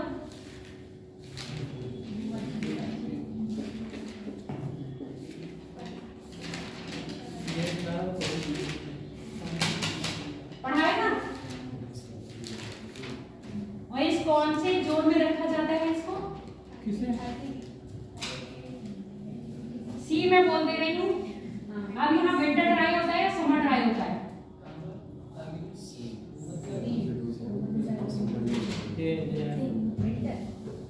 विंटर ड्राई होगा या समर ड्राई होगा? समर ड्राई होगा। समर ड्राई होगा या विंटर ड्राई होगा? क्यों होगा? तुक्का मत मारो, समझ है? चलो तुक्का भी मारा है तो तुक्का सही लग गया है। यहाँ पर समर ड्राई होगी। समर ड्राई का मतलब यहाँ पर गर्मियों में वर्षा नहीं हो रही होगी। बरसात कब हो रही होगी? सर्दियों में हो रही होगी ना। जब यहाँ सर्दियों में वर्षा हो रही है तो मैंने आपको चक्रवात पढ़ाए थे? चक्रवात और प्रति चक्रवात पढ़ाए थे? चक्रवात कहाँ कहाँ पढ़ाए थे? उष्णकटिबंधीय चक्रवात और शीतोष्ण कटिबंधीय चक्रवात पढ़ाया था। उष्णकटिबंधीय चक्रवात कहाँ प्रभाव कहाँ पर रहता है आपका? तटीय क्षेत्रों में रहता है, जबकि शीतोष्ण चक्रवात का प्रभाव कहाँ रहेगा? स्थल में भी और समुद्र में भी। ठीक है, जेट स्ट्रीम पढ़ाई थी, जेट धारा पढ़ाई थी। जेट धारा उष्णकटिबंधीय चक्रवात की गति को अवरोध करता है या गति को बढ़ाता है? ये बताओ। जेट धारा उष्णकटिबंधीय चक्रवात की गति को बढ़ाता है या कम करता है? बढ़ाता है। कम करता है। ये कम करेगा क्योंकि ये दक्षिण पश्चिम मानसून। ठीक है, इसके विपरीत शीतोष्ण चक्रवात को ये क्या करता है? गति देता है। ठीक है, शीतोष्ण चक्रवात को गति देता है। शीतोष्ण चक्रवात कहाँ उठे? समुद्र में। भूमध्य सागर की बात करें, भूमध्य सागर में क्या उठा है? शीतोष्ण चक्रवात। शीतोष्ण चक्रवात जब ये क्या होगा? जेट धारा के संपर्क में आएंगे, तो जेट धारा के संपर्क में आएंगे तो किधर भागती है? पछुआ पवन चलेगी ना। और पछुआ पवन किस साइड चलती है? और कौन से अक्षांश से अक्षांश के बीच चलती है? 30 डिग्री के ऊपर चलेगी या 35 डिग्री के ऊपर चलेगी? कहाँ तक चलेगी? 60 के बीच तक चलेगी? चलेगी कि नहीं? अब पछुआ पवन की दिशा कैसे होगी? पश्चिम से पूर्व की साइड होगी, होगी कि नहीं? अब ये जेट धारा पछुआ पवनों के प्रभाव से कैसे आएगी? पश्चिम से पूर्व की ओर गति करते हुए आएगी। जैसे ही पश्चिम से पूर्व की ओर गति करते हुए आती है तो भूमध्य सागर में क्या होते हैं? उस समय शीतोष्ण चक्रवात की उत्पत्ति होती है। ये शीतोष्ण चक्रवात जेट धारा के प्रभाव से कहाँ आ जाएंगे? भारत में एंटर कर जाते हैं। जैसे ही पछुआ पवन भारत में एंटर करती है तो तिब्बत के पठार से टकराती है। किससे टकराएगी? तिब्बत के पठार से टकराते हैं। तिब्बत के पठार से टकरा के 2 शाखाओं में बढ़ती है। ठीक, एक तिब्बत के पठार के उत्तर में आएगी, सॉरी दक्षिण में आएगी, और एक तिब्बत के पठार के उत्तर में जाएगी। जो तिब्बत के पठार के दक्षिण में आएगी वो कहाँ करवाएगी? भारत में वर्षा करवाएगी शीतकाल में। भारत में वर्षा करवाएगी शीतकाल में। अब आप देखते हो आपके यहाँ जनवरी फरवरी में मोस्टली बारिश होती है कि नहीं होती है? कभी कभार, मतलब जो भी होती है होती तो है। शीतकालीन वर्षा जो उत्तर भारत में करवाता है, क्वेश्चन ऐसे बनता है शीतकालीन बारिश जो आपकी किसमें हो रही है? है ना, किसमें हो रही है? उत्तर भारत में हो रही है। उसका कारण क्या है? लौटता हुआ जल मानसून, दक्षिण पश्चिमी मानसून या पछुआ पवने। आपका क्या है? आपकी पछुआ पवने। और जब जेट धारा भी दे रखा होगा तो जेट धारा भी ठीक है, क्योंकि ये जेट धारा क्या करती है? जो भूमध्य सागर में चक्रवात उठ रहा है, कौन सा? शीतोष्ण, उसको गति देती हैं और पछुआ पवनों के सहारे कहाँ प्रवेश करती हैं? भारत में एंटर करती हैं। ठीक है, भारत में एंटर करके तो ये भारत में उत्तर भारत के पश्चिमी क्षेत्र में क्या करवाती है? वर्षा करवाती है। अब यही मानसून क्या हो रहा है? सितंबर में मानसून लौटने लगता है ना। सितंबर में क्या कर रहा है? मानसून लौटता है, लौट रहा है। सितंबर में जब ये मानसून लौटता है, वापस होता है, क्योंकि हवाएं क्या चल रही है? ऐसी चल रही है ना। जब ये मानसून ऐसे लौटता है तो बंगाल की खाड़ी से होते हुए जाता है। अब जब ये बंगाल की खाड़ी से होते हुए जाएगा तो क्या नमी लेगा या नहीं? यहाँ तो ये शुष्क हो गया ना, अब यहाँ पर ये नमी लेगा। जैसे ये नमी लेगा, कोरोमंडल तट पर क्या करवाता है? बारिश। दक्षिण भारत में जो कोरोमंडल तट पर बारिश होती है वो लौटते हुए मानसून से होती है, और उत्तर भारत में जो बारिश होती है सर्दियों में वो कब होती है? वो पश्चिमी विक्षोभ के कारण होती है। दोनों में अंतर समझ लेना।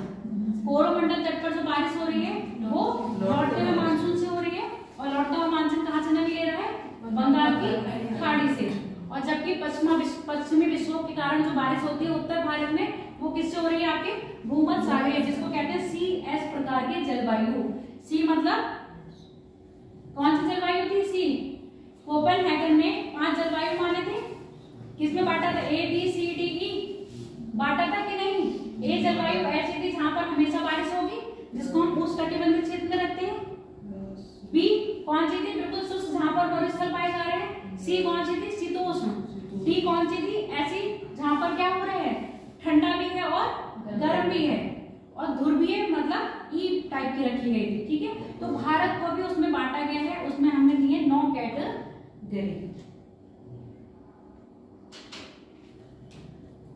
CS आ गया, AW भी मिलेगा। AW कहाँ मिलेगा?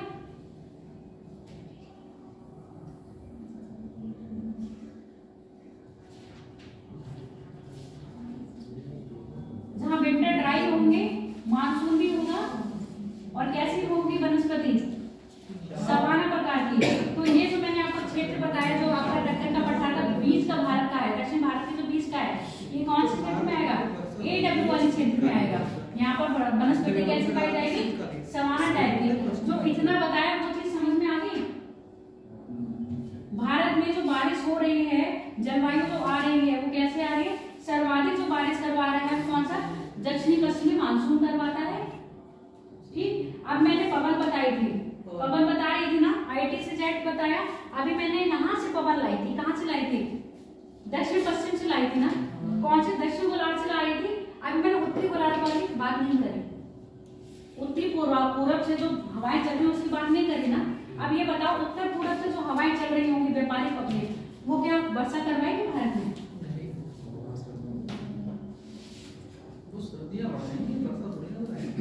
अभी हम मानसून में ही बात कर रहे हैं ना, गर्मियों की बात कर रहे हैं।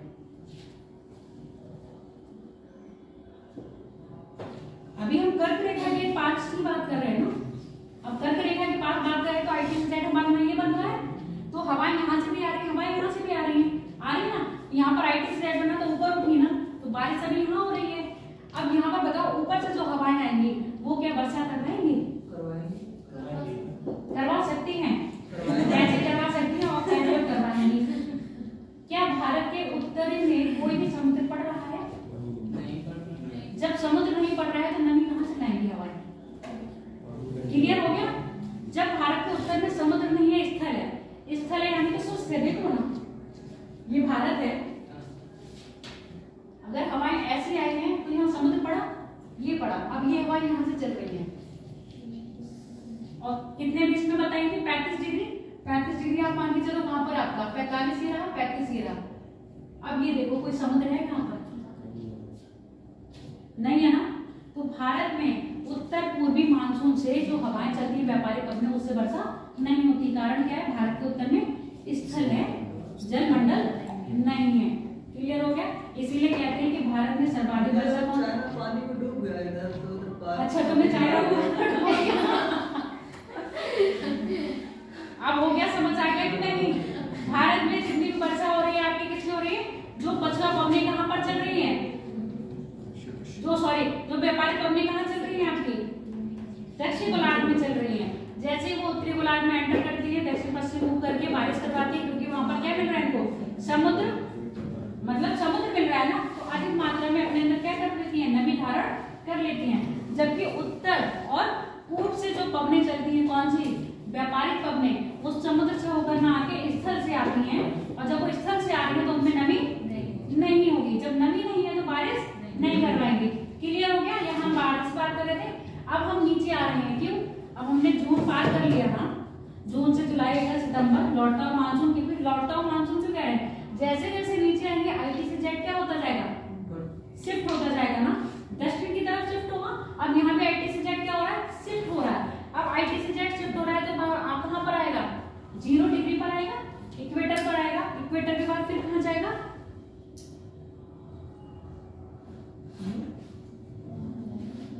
नीचे क्या है? मकर रेखा है ना। इक्वेटर के बाद आके कहां पर जाएगा? मकर रेखा। अब नीचे मत देखो, नीचे मकर रेखा नहीं है। वो तो ऐसे करके नहीं मिलेगी। नीचे मकर रेखा नहीं है, मतलब यहाँ पर मैं बता रही हूँ 0 डिग्री के नीचे क्या हो गया आपकी? मकर रेखा। तो आईटी से जेट कहां चला जाएगा आपकी? मकर रेखा पर जाएगा। अब जैसे मकर रेखा पर जाएगा तो आईटी से जेट नीचे बन जाएगा ना।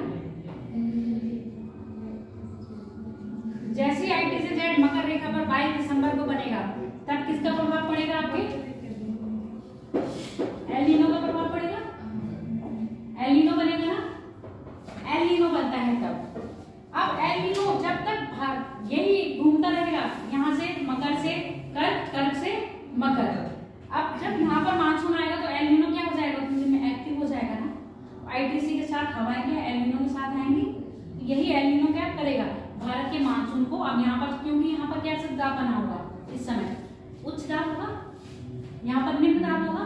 एल नीनो क्या होगा? जब यहाँ पर आएगा तो ये उच्च दाब के प्रभाव को क्या कर देगा? ठंडी हवाओं को ऊपर उठा देगा और नमी को क्या कर देगा? बिल्कुल ध्वस्त कर देगा, उसकी नमी सोख लेगा। जब नमी सोख लोगे हवाओं की तो क्या वो वर्षा करवा पाएंगी? ठीक है। तो ये एल नीनो क्या करता है? जो उच्च दाब होता है उसकी हवाओं को क्या करता है? ऊपर उठा के उनकी नमी को सोख लेता है। जब उसकी नमी को सोख लेता है तो यहाँ पर क्या हो जाता है? उस टाइम पे एल नीनो के प्रभाव से भारत कैसा होगा? अकाल की दृष्टि हो जाती है। अकाल का मतलब समझ रहे हो? सूखा, अकाल मतलब सूखा, अकाल मतलब वो वाला नहीं, सूखा पड़ जाएगा। ठीक है, तो एल नीनो के प्रभाव से भारत में पड़ता है सूखा, और ला नीनो के प्रभाव से भारत में मानसून अच्छी मात्रा में आता है। ठीक, इसके अपोजिट में देख सकते हैं, जैसे ला नीनो के प्रभाव से भारत में मानसून में सूखा पड़ता है, तो आपका क्या होगा आंसर? ला नीनो के प्रभाव से भारत में मानसून अच्छी मात्रा में आता है, और जबकि एल नीनो के प्रभाव से भारत में क्या पड़ता है? सूखा। और ये सूखा की दृष्टि हर साल नहीं पड़ती है, 4 से 5 या 5 से 6 वर्षों बाद ऐसी स्थिति बनती है।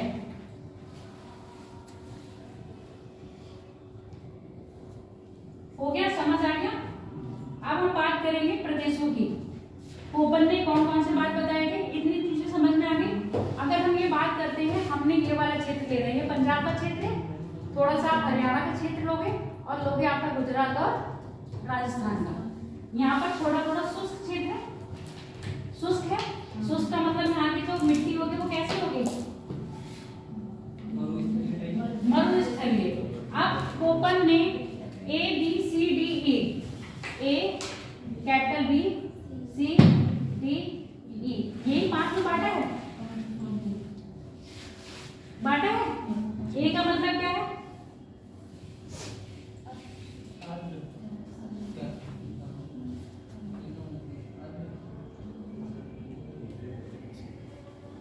जहां वर्षा की मात्रा अधिक होगी। ठीक है, बी का मतलब जहां वर्षा की मात्रा नगण्य है, शुष्क है ना। सी का मतलब जहां मौसम क्या होगा? टेम्परेचर, यहाँ टेम्परेचर हाई है, वर्षा की मात्रा कहाँ ज्यादा होगी? यहाँ टेम्परेचर हाई होगा। अच्छा ये बताओ, वर्षा की मात्रा अधिक यानी वर्षा किस चीज में अधिक होना और कम होना डिपेंडेंसी किस पर करता है?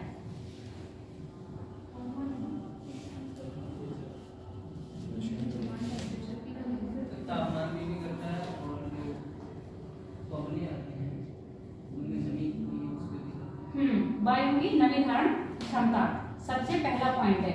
अगर मैं मान देखो, ऐसे सोचो, आपने कम खाया तो कम दूरी तक दौड़ पाओगे, ऐसे समझ लो, कम खाया तो कम दूरी तक दौड़ पाओगे। कहने का मतलब ये, शरीर से हष्ट हो तो अच्छा दौड़ोगे, शरीर से कमजोर हो तो कम दौड़ोगे, है ना। ऐसी ही वाली बात है। अगर पवनों में नमी अधिक होगी तो क्या करेंगे? पानी को ज्यादा छोड़ेंगे, और पानी कम लिए होंगे तो पानी को कम होगी। टेम्परेचर जितना अधिक होगा उतनी जल्दी जल्दी नमी छोड़ेंगे। यहाँ पर इक्वेटर पर, यानी कि ये जो हमने क्षेत्र बांधा है, ये इक्वेटर के आसपास का बांधा है, आसपास का, यानी कि 0 डिग्री से लेके 10 डिग्री या 15 डिग्री उत्तरी अक्षांश, 0 डिग्री से लेके 10 डिग्री या 15 डिग्री दक्षिणी अक्षांश। इक्वेटर के पास हो गया, बिल्कुल। अब यहाँ पर इक्वेटर के पास अधिक वर्षा हो रही है, तो यहाँ पर कौन से वन पाए जा रहे हैं? सदाबहार वन पाए जा रहे हैं। सदाबहार वनों की विशेषता क्या है? इनमें हमेशा वर्षा ही हरे भरे रहते हैं, वर्ष भर हरे भरे रहते हैं। जड़ें कैसी रहती हैं? कमजोर होंगी, मजबूत होंगी? इनकी जड़ें कमजोर होंगी। ये लंबे होते हैं। सदाबहार वनों की जड़ें मजबूत होंगी, कमजोर होंगी? बताओ तेज। सदाबहार वनों की जड़ें कमजोर होंगी या मजबूत होंगी?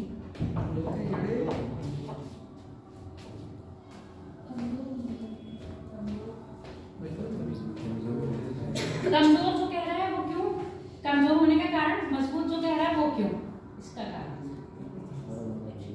क्योंकि सदाबहार वन होती है, उसकी पत्तियां नहीं हटती है, तो उसके अंदर प्रकाश संश्लेषण की क्रिया अधिक होती है, तो जड़ों से पानी और ऑक्सीजन की मात्रा उसमें लगती है। इसके कारण उसकी जो जड़ों का विस्तार होता है वो गहराई तक होता है, ताकि वो जल को अच्छी तरह से अवशोषित कर सके, ताकि पूरी प्रकाश संश्लेषण की क्रिया हो सके और जीवित रहे। वरना अगर कम रहेगी तो प्रकाश संश्लेषण की क्रिया पूरी तरह से नहीं होगी, तो जल नहीं मिल पाएगा, उससे वो सूख जाएंगे। ये मेरा है। तुम कह रहे हो कि मजबूत है? मजबूत है। तुम कमजोर की बात कर रही है, मजबूत पर। मजबूत वाला बता, हमारा कारण सदाबहार वनों की जड़ें कमजोर होती हैं, क्योंकि उनको जो जल की मात्रा होती है, नमी रहती है ना, हमेशा बारिश से तो नमी क्या मिलेगी? कम ही स्तर पर मिल रही है ना, वो जड़ें अपनी नीचे तक लेके नहीं जाएंगे, पौधे अपनी जड़ें नीचे तक नहीं लेके जाएंगे, क्योंकि उनके जो पानी उन्हें चाहिए वो तो उन्हें छोटे लेवल पे मिल जा रहा है ना। समझ में आ गया? पानी जो उनकी जड़ों को चाहिए वो उन्हें छोटे लेवल पे मिल रहा है। तो जड़ें कैसी होंगी उनकी? ज्यादा गहराई तक नहीं होंगे तो कमजोर होंगे ना, पेड़ जल्दी गिर जाएंगे।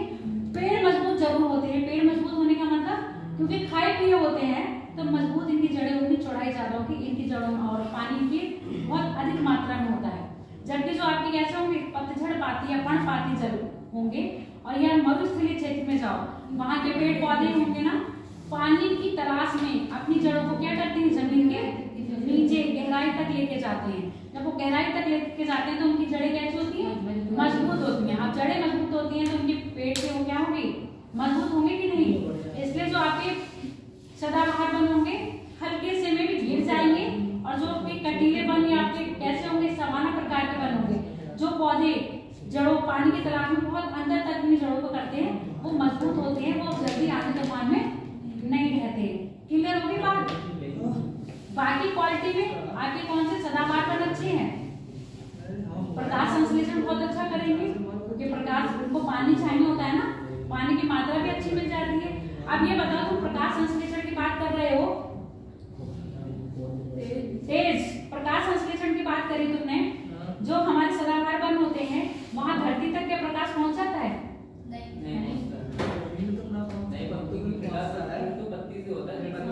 वही हम कह रहे हैं, प्रकाश संश्लेषण होता है पत्ती से ही है। ये बताओ कि जैसे जड़ तक वहां तक जमीन तक पहुंचता है? हमने थोड़ी ना कह रहे जड़ से होता है, नहीं पहुंचता है ना। तो अब ये बताओ, जब नमी नहीं सूखेगी तो वहां की जो भूमि कैसी होगी? दलदली होगी, है ना, और भूमिगत ज्यादा होगा, नमी युक्त होगा ना। अब जो नमी युक्त वाला है तो वहीं पर पॉइंट पकड़ो, कभी ऐसे पेपर में पूछा जाए क्वेश्चन, जो मैंने अभी तुमने क्वेश्चन करा, तुमने प्रकाश संश्लेषण वगैरह सब बता दिया, और मेन पॉइंट ये था कि कहते ना उनकी जड़ें बहुत मजबूत हैं। कोई भी खानदान की बात करते हैं, अरे उनकी जड़ें बहुत मजबूत हैं। उनकी जड़ें मजबूत कैसे कहते हैं वो लोग? उनके पास बहुत जमीन है, उनके पुरखों के पास बहुत जमीन है। ऐसे यहाँ पर है, यहाँ के पेड़ पौधे क्या है? बहुत मजबूत हैं। इनकी जड़ें क्या मजबूत है? जड़ें मजबूत क्यों कह रहे हैं? क्योंकि बहुत नीचे तक गई हुई है। अब यहाँ पर हमने सवाना की बात करी, जब मैं बात करी एक ही, यहाँ पर मैंने वनस्पति बता दी। अब यहाँ पर बारिश कैसे हो रही है? एफ हो रही होगी, फुल मात्रा में हो रही होगी कि नहीं? वर्षा की मात्रा क्या होगी? फुल होगी। टेम्परेचर हाई होगा या कम होगा? अब यहाँ पर हम टेम्परेचर को A B C D, ये मैंने बताया था आपको। A में टेम्परेचर हाई होगा, B में उससे कम होगा, C में उससे कम होगा, D में उससे कम होगा, बताए थे। और एक बताए थे H यानी कि हॉट, बोले थे। और एक छोटा स्मॉल W और स्मॉल S बताए थे। स्मॉल W और स्मॉल S का मतलब क्या था? एक कैपिटल W भी बताए थे।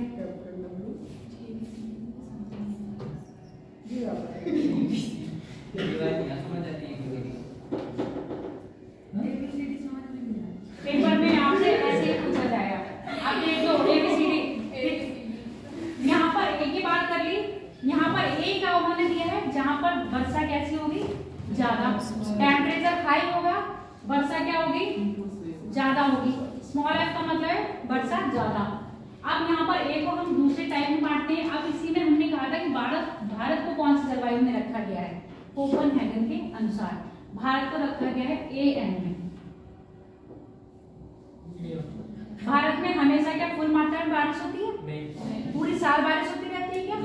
नहीं होती ना, मानसूनी होती है। तो M का मतलब क्या हो गया? मानसूनी वर्षा। वर्षा के क्षेत्र में टेम्परेचर हाई है क्योंकि उस कटिबंधीय क्षेत्र में आ रहा है। टेम्परेचर क्या है यहाँ पर? हाई है। और बारिश कैसी हो रही है? यहाँ पर मानसूनी हो रही है। तो हम भारत को रख रहे हैं AN में। किस में रखे? AN में। बाकी हमें किसी से मतलब नहीं है।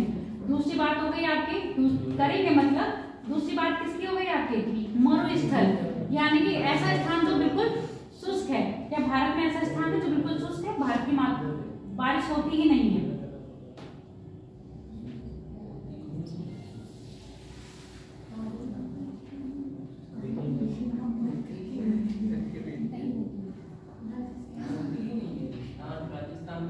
मरुस्थल है तो राजस्थान का जो हम क्षेत्र लेंगे वो B वाला क्षेत्र ले लेंगे, क्योंकि यहाँ पर कौन सा है आपका? शुष्क एरिया आ रहा है ना। अब शुष्क एरिया में मैंने क्या कहा था, हॉट, यहाँ पर H हॉट मतलब रहेगा, हॉट रहेगा। और समर शुष्क और विंटर ड्राई, S और W की बात भी कर रहे हैं। S का मतलब होता है समर ड्राई, समर ड्राई का मतलब गर्मी सूखी होगी, वर्षा कब होगी, विंटर में होगी। W का मतलब विंटर ड्राई, वर्षा कब होगी, गर्मियों में होगी। अब यहाँ पर B WH, ये मैं समझ क्यों नहीं आता। तुम समझ रहे, अब मेरे को कैसे आ रहा है समझ क्या है? आपने पढ़ा नहीं है, फिर पढ़ा भी नहीं, एक्सपीरियंस पढ़ाई। तुम लोगों को पढ़ाने के लिए मुझे भी तो समझना पड़ा ये चीज, है ना? अब ये देखो, मैंने कहा 5 क्षेत्र में बांट रहे हैं, वनस्पति के झाड़ पे 5 क्षेत्र में बांट रहे हैं। ये क्या हो रहा है तुम लोगों का है? 5 क्षेत्र में बांट रहे हैं। बी को इन्होंने क्या कर लिया है, शुष्क मान लिया है, ऐसा क्षेत्र जहाँ पर बिल्कुल बारिश नहीं होगी। एच का मतलब हॉट से ले रहे हैं, मतलब बहुत गर्म होगा, विंटर में बारिश नहीं होगी, समर विंटर क्या होंगे, ड्राई होंगे। हॉट है मतलब मरुस्थल आ गए यहाँ पर, ठीक है। और यहाँ पर एक W कैपिटल दे रखा है, जिसको बता रहे हैं मरुस्थल। बारिश तो वहाँ होती है ना, बारिश होती है। अब हमारे यहाँ से बारिश हो रही है, अब मैंने नहीं कहा ये शाखा कट रही है, एक इधर ट्राई करी एक इधर करी। W यानी कि विंटर ट्राई है, यानी कि समर में बारिश हो रही है। बारिश की मात्रा कैसी होगी, कम होगी। मरुस्थल कब बनेंगे, बारिश की मात्रा जहाँ पर 25 सेंटीमीटर से कम होती हो। बारिश तो हो रही है ना, और मात्रा कैसी है, 25 सेंटीमीटर से कम। तो यहाँ पर W बना दिया, W का मतलब मरुस्थल हो गया। H का मतलब हॉट है, कोल्ड भी तो है। कोल्ड के लिए कौन सा सिंबल बताया था, K का। मरुस्थल बताए थे, जरा अपनी कॉपियां खोल के देखो, जब ये पढ़ाए थे वर्ल्ड ज्योग्राफी में। क्या चीज? आपको क्या पढ़ा है? अब ये जो क्षेत्र आया राजस्थान का, इसमें आ रहा है BWH। इसके बाद पंजाब का जो क्षेत्र है, वहां पर घास के मैदान थोड़े बहुत पाए जाएंगे, शुष्क जरूर होगा। यहाँ पर घास के मैदान नहीं पाए जा रहे हैं, तो ये BWS हो जाएगा। अभी लिखो मत, हम सब लिखवा देंगे, बस समझ लो। अब यहाँ पर जो बारिश की बात करी गई थी, कौन सी, यहाँ पर सर्वाधिक बारिश होती है। सर्वाधिक बारिश में ये वाला क्षेत्र आ रहा है AFM का, और भारत को हमने किसके रखा है, AM में, यानी कि मानसूनी वर्षा हो रही है। जब मौसम आएगा तब बारिश होगी, जबकि ट्रॉपिकल एरिया यानी कि आपका जो भूमध्य सागरीय क्षेत्र है, वहां पर हमेशा बारिश होती रहती है। तो ये वाला जो क्षेत्र आएगा AM में आता है।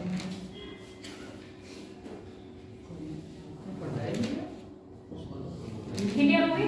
अब हम बात करते हैं सवाना क्षेत्र की, क्योंकि ये भी हमारे किसमें आ रहा है, M में आ रहा है ना। भारत को हम पूरे A में रख रहे हैं, B में हमने किसको बांट दिया, इसको बांट दिया। अगर हम C की बात करें, C आता है हमारा शीतोष्ण। अभी मैंने कहा था भूमध्य सागरीय की बात करी थी, भूमध्य सागरीय जलवायु बताई थी, C S में रखा था। C मतलब शीतोष्ण, S मतलब समर ड्राई। समर ड्राई में मतलब वर्षा कब हो रही होगी आपके, विंटर में। अब यहाँ पर C वाला जो क्षेत्र लेंगे, हमारा जो C वाला क्षेत्र आता है वो आएगा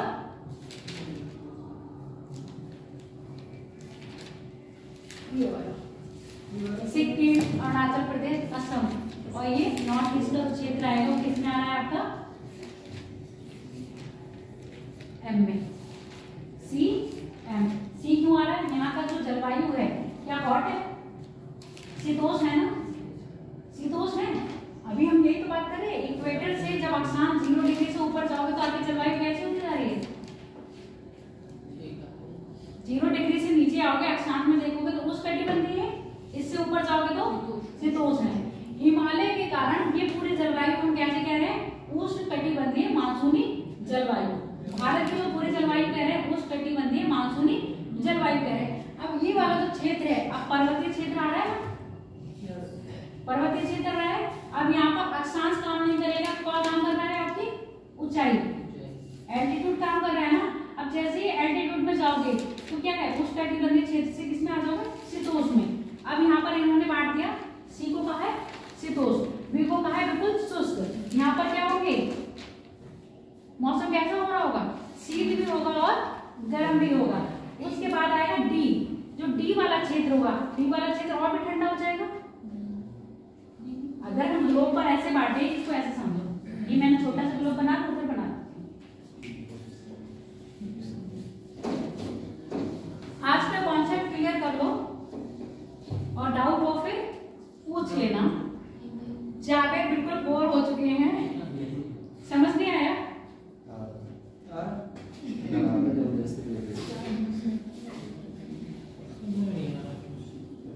तुम्हें नहीं आ रहा है? भूख लग रही है।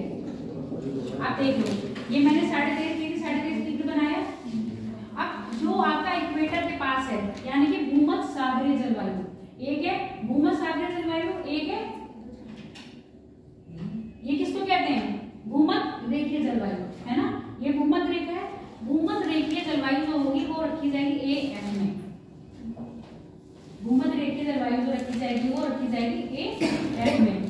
अब इसी के बीच में AF के बाद थोड़ा सा ऊपर जाओगे, यानी कि 5 डिग्री से ऊपर जाओगे, किसके बीच में, 30 डिग्री के बीच में, तब आपकी कौन सी जलवायु हो जाएगी,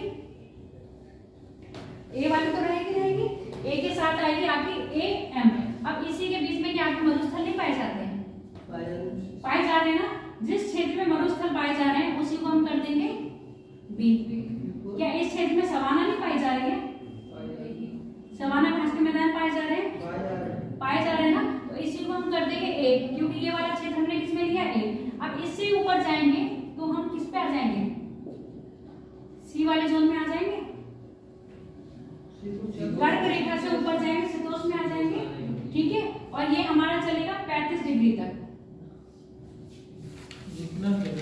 है ना, 35 से 40, मतलब कर्क रेखा से 35 ऊपर, हाँ 35 से 40 डिग्री ऊपर, ऐसे ही नीचे होगा सेम। अब यहाँ पर हमने जलवायु कौन सी पाएगी, सी। अब इससे ऊपर जाओगे 40 से ऊपर 60 में, तब हमारी कौन सी पाई जाएगी, डी, बहुत ज्यादा ठंडी, ठीक है। अब डी से बिल्कुल ऊपर ध्रुवों पे चले जाओगे तो कौन सी पाई जाएगी, ई, ध्रुवीय प्रकार की, जहाँ पर टुंड्रा यानी कि आपकी कोई वनस्पति नहीं होती। अब ये जो मैंने वहां पर ग्लोब में बांटा है वही हम भारत में बांट रहे हैं, आगे समझ की बात नहीं। ये जो ग्लोब में यहाँ जो बांटा है, ये पॉइंट ABCDE, यही हम किसमें जा रहे हैं, भारत पे। अब जो आपका लद्दाख का क्षेत्र है, वहां पर हमेशा क्या रहता है, बर्फ रहती है, हमेशा बर्फ रहती है कि नहीं रहती है। तो जब हमेशा बर्फ रहती है यानी कि ध्रुवीय प्रकार की जलवायु पाई जाएगी। तो जितना भी आपका लद्दाख का क्षेत्र है वो किस में आएगा, आपका ई में। और ई में अगर हम टी लगा दें, ई के साथ हम टी लगा दें, टी का मतलब होता है टुंड्रा प्रकार की वनस्पति। और टुंड्रा प्रकार की वनस्पति आपको उत्तराखंड वगैरह में पाई जाती है। उत्तराखंड हो गया, हिमालय हो गया, और आपका जम्मू कश्मीर वाला क्षेत्र, है ना। तो ये वाला शब्द अब हम ई और टी लगा देंगे तो आपका कौन सा आ जाएगा क्षेत्र, उत्तराखंड, हिमाचल और आपका जम्मू कश्मीर वाला क्षेत्र किस में आ जाएगा, ईटी वाले में आ गया। क्लियर होगी बात, क्योंकि कैसे चल रहा है, ध्रुवीय क्षेत्र की जलवायु पाई जा रही है पर वहां पर टुंड्रा प्रकार की वनस्पति भी पाई जा रही है। अभी मैंने हिमरेखा बताई थी, हिमरेखा बताई थी कि नहीं, एक रेखा से ऊपर जाने पर सिर्फ आपको क्या पाई जाएंगी, हिम की टोपियां पाई जाएंगी। तो जहां पर हिम की टोपियां पाई जा रही तो आपने ग्लेशियर पढ़े थे, कौन कौन से ग्लेशियर पढ़े हो, सियाचिन पढ़े हो, ससाई भी पढ़े हो, गंगोत्री, यमुनोत्री, जैमू सब पढ़े हो ना। इन ग्लेशियर में क्या वनस्पति पाई जा रही है, नहीं। जब इन ग्लेशियर में वनस्पति नहीं पाई जा रही तो हम इसको रख रहे हैं ई पे। अब इन ग्लेशियर की जो पॉइंट है उससे थोड़ा सा नीचे आओगे तो आपको वनस्पति मिलेगी, ठीक है। जो आपको इसमें वनस्पति मिल रही है वो ईटी में आ जाएगा, वो क्षेत्र इसमें आ जाएगा, ईटी में रहेगा, वो पर्वतीय क्षेत्र में। क्लियर, ऐसे समझो, नहीं आया।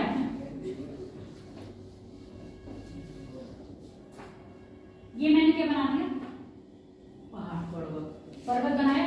पर्वत का ये सबसे जो ऊंचा क्षेत्र है उसको हम मानते हैं ई, ठीक है। ई यानी कि ध्रुवीय प्रकार की जलवायु, जहां पर सिर्फ बर्फ ही बर्फ मिलेगी। अब इससे नीचे आओगे तो बर्फ भी मिलेगी और वनस्पति भी मिलेगी। तो ये क्षेत्र हमने मान लिया ईटी। क्लियर हो गया। तो ये दो प्रकार के जैसे वनस्पति यहाँ ध्रुवों पर और 60 डिग्री के बीच में पाई जा रही थी, वो हमारे पर्वतीय क्षेत्र में कहाँ पाई जा रही, ऊंचे। अब हमारे जो पर्वत के क्षेत्र हम कहाँ लद्दाख वाले क्षेत्र में मिल रहे हैं, हिमाचल में मिल रहे हैं, और आपके जम्मू कश्मीर के क्षेत्र में मिल रहे हैं, और उत्तराखंड के क्षेत्र में मिल रहे हैं। क्लियर हो गई? अब मैंने ईटी की बात करी तो ईटी की जलवायु यहाँ पे तो पाई जा रही है, हिमालय क्षेत्र में पाई जा रही है कि नहीं पाई जा रही? ईटी की यही पहाड़ों की चोटियों की बात कर रहे हैं, पहाड़ों की चोटियों पर ऐसी पाई जा रही है, जबकि ग्लोब पर अगर हम जाएंगे तो यहाँ पर मैदानी क्षेत्र में पाई जा रही है। अब मैंने कहा रेगिस्तान कहाँ पर है? इसी बीच में रेगिस्तान में पाए जा रहे हैं, तो भारत में क्या रेगिस्तान नहीं पाया जा रहा है? पाया जा रहा है। तो भारत में जब रेगिस्तान पाया जा रहा है तो उसको किसमें कर दिया है? बी। और भारत में कोट मरुस्थल तो नहीं है, कैसा है? हॉट है ना, हॉट मरुस्थल के लिए हमने क्या लगा दिया? कोल्ड कहाँ है? पर अभी हम यहाँ की बात कर रहे हैं। हाँ, अभी हम ये बी की, ठीक है, इसकी बात कर रहे हैं। कोल्ड चलो तुम कर नहीं रहे हो, तो लद्दाख में ये वाला क्षेत्र होगा। चलो ठीक है, चलो बी की बात कर ली, बी हो गया, और डब्ल्यू और एच। अब हमने जो भारत को रखा है पूरी वायु में ए एम में रखा है, पर भारत में भी कुछ कुछ क्षेत्र में क्या पाई जा रही है? बी वाले क्षेत्र पाए जा रहे हैं ना। भारत की अगर हम पूरी जलवायु की बात करेंगे तो ए एम में रखा है, क्योंकि सदाबहार है, मानसूनी के टाइम पे यहाँ पर बारिश हो रही है, तो पूरी जलवायु को हमने ये ए कर दे रहे हैं डब्ल्यू में, और ये कर दे रहे हैं ए। डब्ल्यू मैंने क्यों कर रहा है यहाँ पर? विंटर, और यहाँ पर एएस समर ड्राई होते हैं, या अपोजिट होगा? बता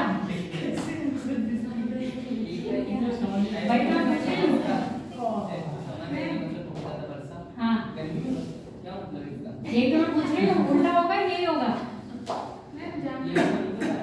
जाना है, रुक जाओ, 5-10 मिनट बस ही खत्म हो रही क्लास, बहुत जरूरी था। उल्टा होगा ना, समर ड्राई होते हैं, विंटर ड्राई होते हैं। अपने यहाँ विंटर ड्राई होते हैं, विंटर में कुछ, और यहाँ पर होगा, रुको 1 मिनट इसको चेक करते हैं, ए डब्ल्यू ए एस। अरे शादी में बंद करो, तुम लोगों को यहाँ जाना है, ये वाली शादी में।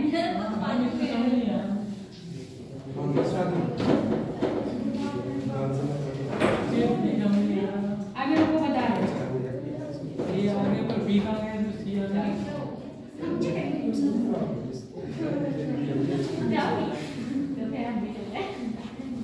ए डब्ल्यू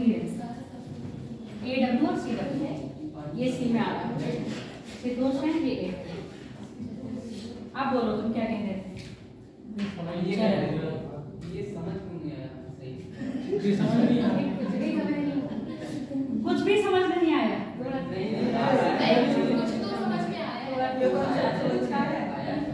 आप सुन लो, A B C D E D, ठीक है, एफ नहीं है।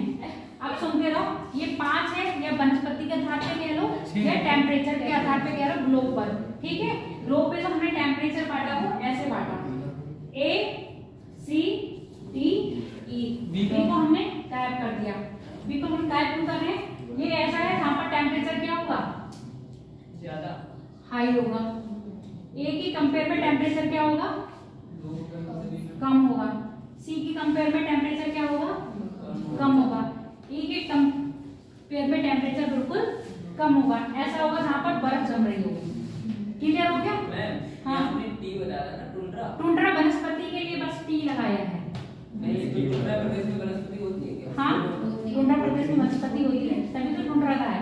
आपके कनाडा के क्षेत्र में जो बिल्कुल ध्रुवीय छोड़ दो, उत्तरी कनाडा पूरा छोड़ दो, थोड़ा सा दक्षिण में मिडिल कनाडा में आओगे तो टुंड्रा प्रकार की वनस्पति पाई जाएंगी।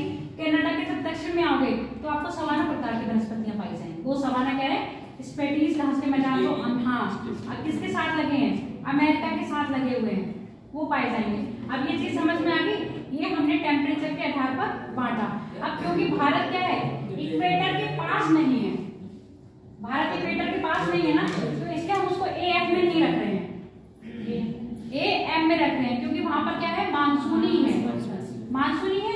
अब यहाँ पर कर्क रेखा, क्योंकि हम यहाँ बात कर रहे हैं कर्क रेखा के ए के बाद, और उसके कर्क रेखा से ऊपर जाओगे तो आपकी कैसी हो जाएगी? सी। अब यहाँ कर्क रेखा से जैसे हम ऊपर जा रहे हैं तो सी में आ जा रहा है। अब यहाँ पर विंटर ड्राई होते हैं हमारे यहाँ, सिर्फ ऐसे बारिश नहीं हो रही है ना कि सर्दियों में बारिश हो रही है, गर्मियों में बारिश हो रही है, मानसून की बात कर रहे हैं ना। तो 6 महीने बारिश हो रही है और 6 महीने बारिश नहीं हो रही है, मानसून ही है। तो हमारा विंटर ड्राई है, जबकि समर में क्या है, बारिश हो रही है। तो हमने यहाँ पर लगा दिया है डब्ल्यू। यहाँ क्या लगा दिया हमने, डब्ल्यू। डब्ल्यू का मतलब क्या है, विंटर ड्राई। बारिश सर्दियों में नहीं होगी, बारिश कब होगी, गर्मियों में होगी। अब कुछ क्षेत्र ऐसे हैं यहाँ पर क्या होगी, सर्दियों में भी बारिश हो रही होगी। अब उनको ही हमने कैसे, अब आपके घर में अलग अलग नाम से पुकारते हैं ना। एक कॉलेज में डॉक्यूमेंट में एक अलग नाम लिखा है, ठीक है, बाकी घर में जिसका जो मन आता है वो बोलता है, जिसका जो मन आया वो बोला। ऐसे कैसे बोलता है, जब तुम्हें नहीं बोलता होगा तो और किसी को बोलते होंगे। अब यहाँ पर ये ठीक है, अब यहाँ पर हमने एरिया की बात कर, अब हमने एरिया की क्वालिटी के आधार पर उनको क्या दे दिया, हमने नाम दे दिया। अब ग्लोब पर जो बी दिया है, बी में टेम्परेचर बहुत ज्यादा हाई रहेगा और वर्षा की मात्रा है ही नहीं। यहाँ पर क्या है, वर्षा 0 है, टेम्परेचर क्या रहेगा, हाई रहेगा। टेम्परेचर हाई तो हम लगा देते हैं H। वर्षा बिल्कुल नहीं है, वर्षा बिल्कुल नहीं है। मरुस्थल पाए जाएंगे तो W हो गया, ठीक है। अब कहीं कहीं क्या होंगे, कोल्ड भी पाए जाएंगे और कैसे पाए जाएंगे, हॉट भी पाए जाएंगे। उनके लिए H और K का इस्तेमाल कर रहे हैं। कहीं कहीं बिल्कुल मरुस्थल पाए जा रहे हैं, वो वनस्पति पाई नहीं जा रही, वहां W। जहां वनस्पति पाई जाएगी वहां पर H लगा देंगे। कोपेनहेगन ने भारत के लिए जी शब्द का इस्तेमाल करा है।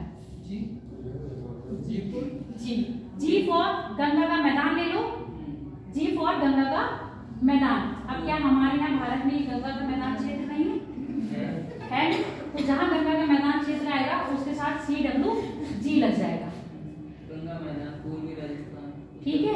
और जहाँ पर आपका राजस्थान का मरुस्थलीय क्षेत्र है वहां आपका लग जाएगा B, क्योंकि W क्या दिखा रहा है, W दिखा रहा है मरुस्थल को जहाँ पर वनस्पति नहीं पाई जा रही है, उसके लिए हमने लगा दिया W। H क्यों, यहाँ पर जो मरुस्थल है वो कैसा है, H यानी कि हॉट है। अब इसके ऊपर मैंने क्या लिया है, BWH। मरुस्थल यानी कि शुष्क है और घास के मैदान पाए जा रहे हैं। पंजाब का जो क्या है, कौन सा क्षेत्र है पंजाब का, पश्चिमी पंजाब है। तो किससे लगा हुआ है, आपके पाकिस्तान से लगा हुआ है। वहां पर शुष्क है, बारिश की मात्रा कम होती है पर घास के मैदान पाए जाते हैं। अब यहाँ जो बात करी थी, यहाँ पर सदाबहार वन पाए जा रहे हैं। जो वन कहाँ पाए जा रहे हैं, AF में पाए जा रहे हैं। जब वनस्पति पढ़ाए थे भारत की, अभी वनस्पति भारत के लिए पढ़ाए, विश्व की पढ़ाए हैं, तो भारत के तटीय मैदान में और मेघालय के पठार के पास तो वनस्पति पाई जाती है। वो कैसे पाई जा रही है, आपकी सदाबहार वन पाए जा रहे हैं। और सदाबहार वन पाने का मतलब क्या है, यहाँ पर बारिश की मात्रा कैसी है, अधिक, यानी कि 300 से 400 सेंटीमीटर वर्षा हो रही है। अब इसके इधर जाओगे, इधर ये जो पठारी क्षेत्र है आपका भारत का, अंदर जाओगे, यहाँ पर सवाना प्रकार की वनस्पति पाई जाएगी। अफ्रीका में सवाना प्रकार की वनस्पति कहाँ पाई जाती है, मध्य अफ्रीका के बीच में पाई जा रही है ना। तो ऐसे यहाँ पर क्या है, जो आपका भारत का मध्य भारत है, दक्कन का बीच का क्षेत्र है, पश्चिमी घाट और पूर्वी घाट के बीच का जो क्षेत्र है, वहां पर कौन सी वनस्पति पाई जाएगी, सवाना प्रकार की वनस्पति पाई जाएगी। इतनी बात क्लियर हो गई।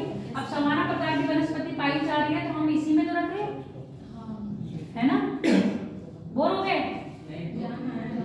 जाओ भैया जाओ, जिसको जाना है काजल और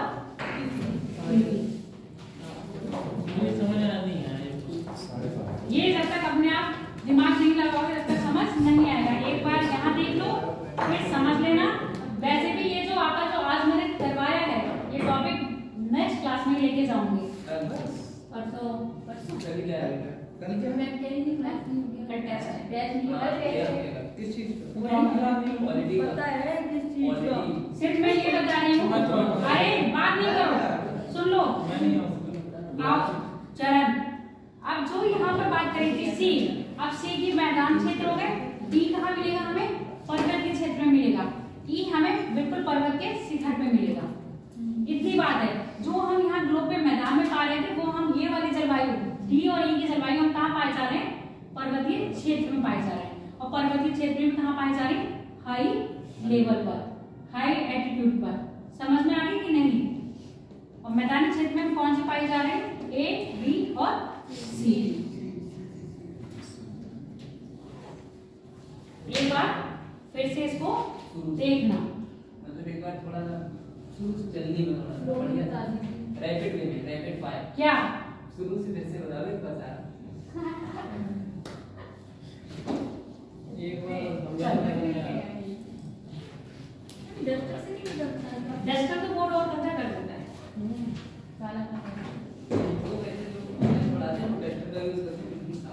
भैया ऑनलाइन वालों के अच्छा है, उनका बोर्ड अच्छा होगा, उनका डस्टर धुल जाता होगा डेली। क्या हो गया? वीडियो में यहाँ तक आता है।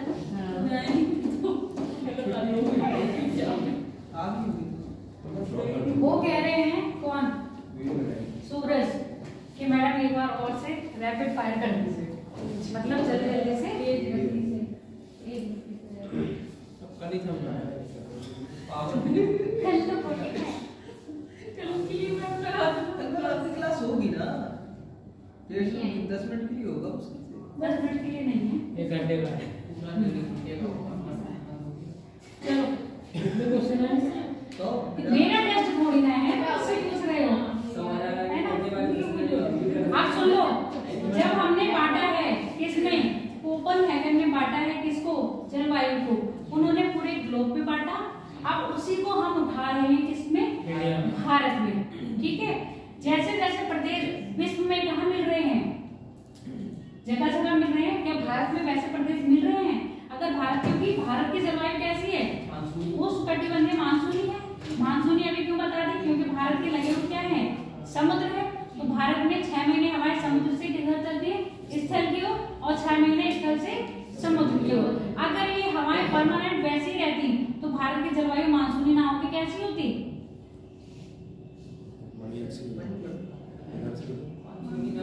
हाँ, मैंने ये कहा अगर भारत में जैसे पवनें चल रही हैं समुद्र से स्थल की ओर, स्थल से समुद्र की ओर, अगर ये पवनें नहीं चल रही होती तो भारत की जलवायु कैसी हो रही होती?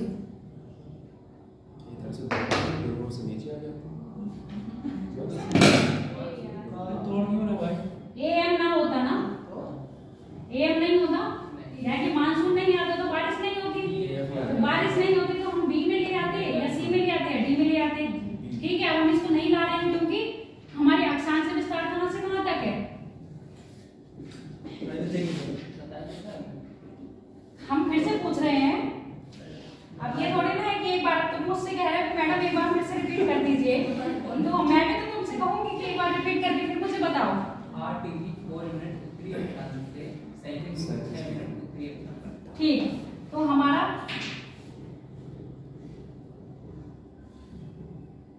ये है ना भारत, ये हमने किस में रखा है? ए में रखा है। फिर हमने ये रखा है, बी हटा दो, ये रखा है हमने सी में।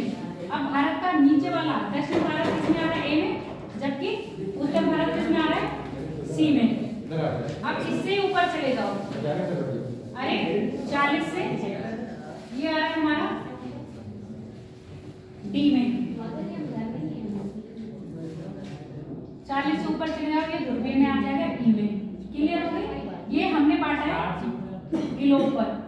अब हम भारत में बात करेंगे। अब मैं भारत को सिर्फ ऐसे बना दूं, पूरा मैप नहीं बना रफली। भारत के पश्चिम साइड में क्या पाया जा रहा है? मरुस्थल। अब कोपेनहेगन ने जो बी रखा है बिल्कुल शुष्क रखा है, शुष्क स्थान ऐसा जहां पर बारिश नहीं होगी, मरुस्थल पाए जाएंगे। तो भारत में ऐसा जो क्षेत्र है वो पश्चिमी क्षेत्र है। भारत में सर्वाधिक जो वर्षा हो रही है वो किसमें हो रही है? आपके तटीय क्षेत्र में हो रही है। अब हम भारत को ऐसे कर्क रेखा ले जाएं तो ये डब्ल्यू में आ जाएगा ए में, और ये हो जाएगा सी में। बी का पार्ट कहां पर आ रहा है? आपके ये वाला क्षेत्र आ रहा है। क्लियर हो गया? अब ए, बी और सी तीन चीजें हमने बांट दी। डी अभी हमने डी और ई और टी पे नहीं गए हैं। टी एक शब्द दिया है बस, टी किसको नोटिफिकेशन चल रहा है? आपके टुंड्रा को, है ना? टुंड्रा को प्रदर्शित करता है टी। जहां पर टुंड्रा प्रकार की वनस्पति पाई जाएगी वो हमारा टी होगा। अब यहाँ पर अगर हम हिमालय क्षेत्र बना लें, क्या बना लें? हिमालय आप इधर नीचे क्षेत्र में जाओगे तो आपको क्या मिलता है, बर्फ मिलती है। हिमालय क्षेत्र में जैसे नीचे जाओगे तो क्या बर्फ मिल रही है, बर्फ कहाँ मिलेगी, ऊपर, और ऐसी बर्फ मिलेगी जो कभी भी हटती नहीं है, यानी ग्लेशियर पाए जाएंगे। तो भारत में ध्रुवीय क्षेत्र पर, भारत में कह रहे हैं सॉरी, जो ग्लोब पर है ध्रुवीय क्षेत्र में हमेशा बर्फ रहती है, कभी वो बैंड होती है क्या, नहीं होती ना। इसका मतलब जो हमारे भारत में पर्वतीय क्षेत्र ऐसे जहाँ पर ग्लेशियर पाए जा रहे हैं उसको हम रखेंगे ई में रख रहे हैं ध्रुवीय क्षेत्र की जलवायु, जहाँ पर हमेशा क्या पाए जाएंगे आपके, बर्फ। अब इससे थोड़ा सा नीचे आओगे ठंडा तो रहेगा, ध्रुवीय क्षेत्र जैसे हवाएं तो चलेंगी पर साथ ही साथ आपकी क्या पाई जाएगी, वनस्पति पाई जाएगी। कैसी वनस्पति पाई जाएगी, टुंड्रा प्रकार की, ठीक है। तो हम इतना क्षेत्र हम मान ले रहे हैं ई टी का क्षेत्र। अब ई के नीचे आओगे तो आपकी डी प्रकार की वनस्पति, डी प्रकार की जलवायु पाई जाएगी। डी प्रकार की जलवायु ऐसे समझ लो जैसे हम उत्तराखंड वगैरह की बात कर रहे हैं, है ना। तो उत्तराखंड में आपके नैनीताल है, और आपके नैनीताल से थोड़ा सा ऊपर चले जाओ, ऐसे क्षेत्र जहाँ पर ठंडा रहता है ना, जहाँ पर ठंडा रहेगा, बर्फ भी नहीं जमेगी पर जलवायु कैसे पाई जाएगी, ठंडी पाई जाएगी। तो ऐसे क्षेत्र को हम किस में रख रहे हैं, डी में रख रहे हैं, पर्वतीय क्षेत्र को। अब डी के बाद सी तो हमारा कहाँ पर आ रहा है, गंगा का जो मैदानी क्षेत्र आ रहा है वो हमारा सी में आ रहा है। शीतोष्ण, ऐसे मैदान, ऐसे जगह जहाँ पर क्या है, सिर्फ साल में 2 बार क्या पड़ेगी, बर्फ नहीं, 2 महीने ठंड पड़ेगी, बाकी महीने कैसे रहेंगे आपके, गर्मी के रहेंगे। तो हमारे गंगा के मैदान ऐसा क्षेत्र आ रहा है, शीतोष्ण है, तो ये हमने किस में ले लिया, सी के क्षेत्र में ले लिया। अब क्लियर हो गया कि नहीं, ये हमारा सी के क्षेत्र में आ गया। जितने भी हमारे पर्वतीय क्षेत्र हैं, पर्वतीय क्षेत्रों में ई और डी और साथ में ई टी जलवायु पाई जाएगी। बाकी हमारे मैदानी क्षेत्र में जितनी जलवायु पाई जाएगी वो ए, सी और बी पाई जाएगी।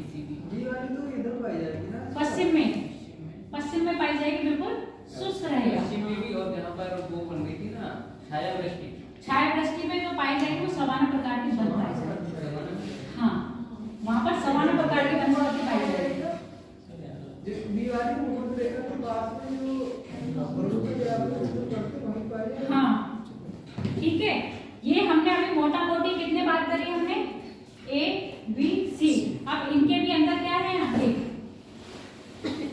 सब प्लॉट है, यानी कि अब हम जी की बात भी करेंगे, गंगा के मैदान में पाए जाएंगे।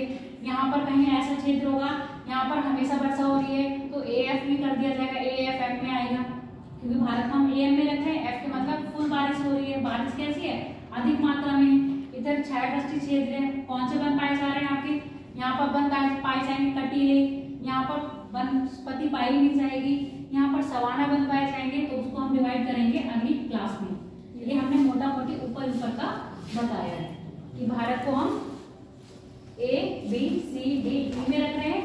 इसी के अंदर इनको बांटेंगे 9 पार्ट में। भारत की हम जो जलवायु पढ़ेंगे कोपेन के अनुसार वो 9 पार्ट में पढ़ेंगे, ठीक। और जो भारत में जो वर्षा की प्रवृत्ति बताई थी, जो प्रोजेक्ट मैंने पहले बता दिया था, उसको लिखवाना बाकी है। लिखना चाहोगे तो लिख लेना, नहीं तो देखोगे नोट्स भेज दूंगी, अगर भेजे तो।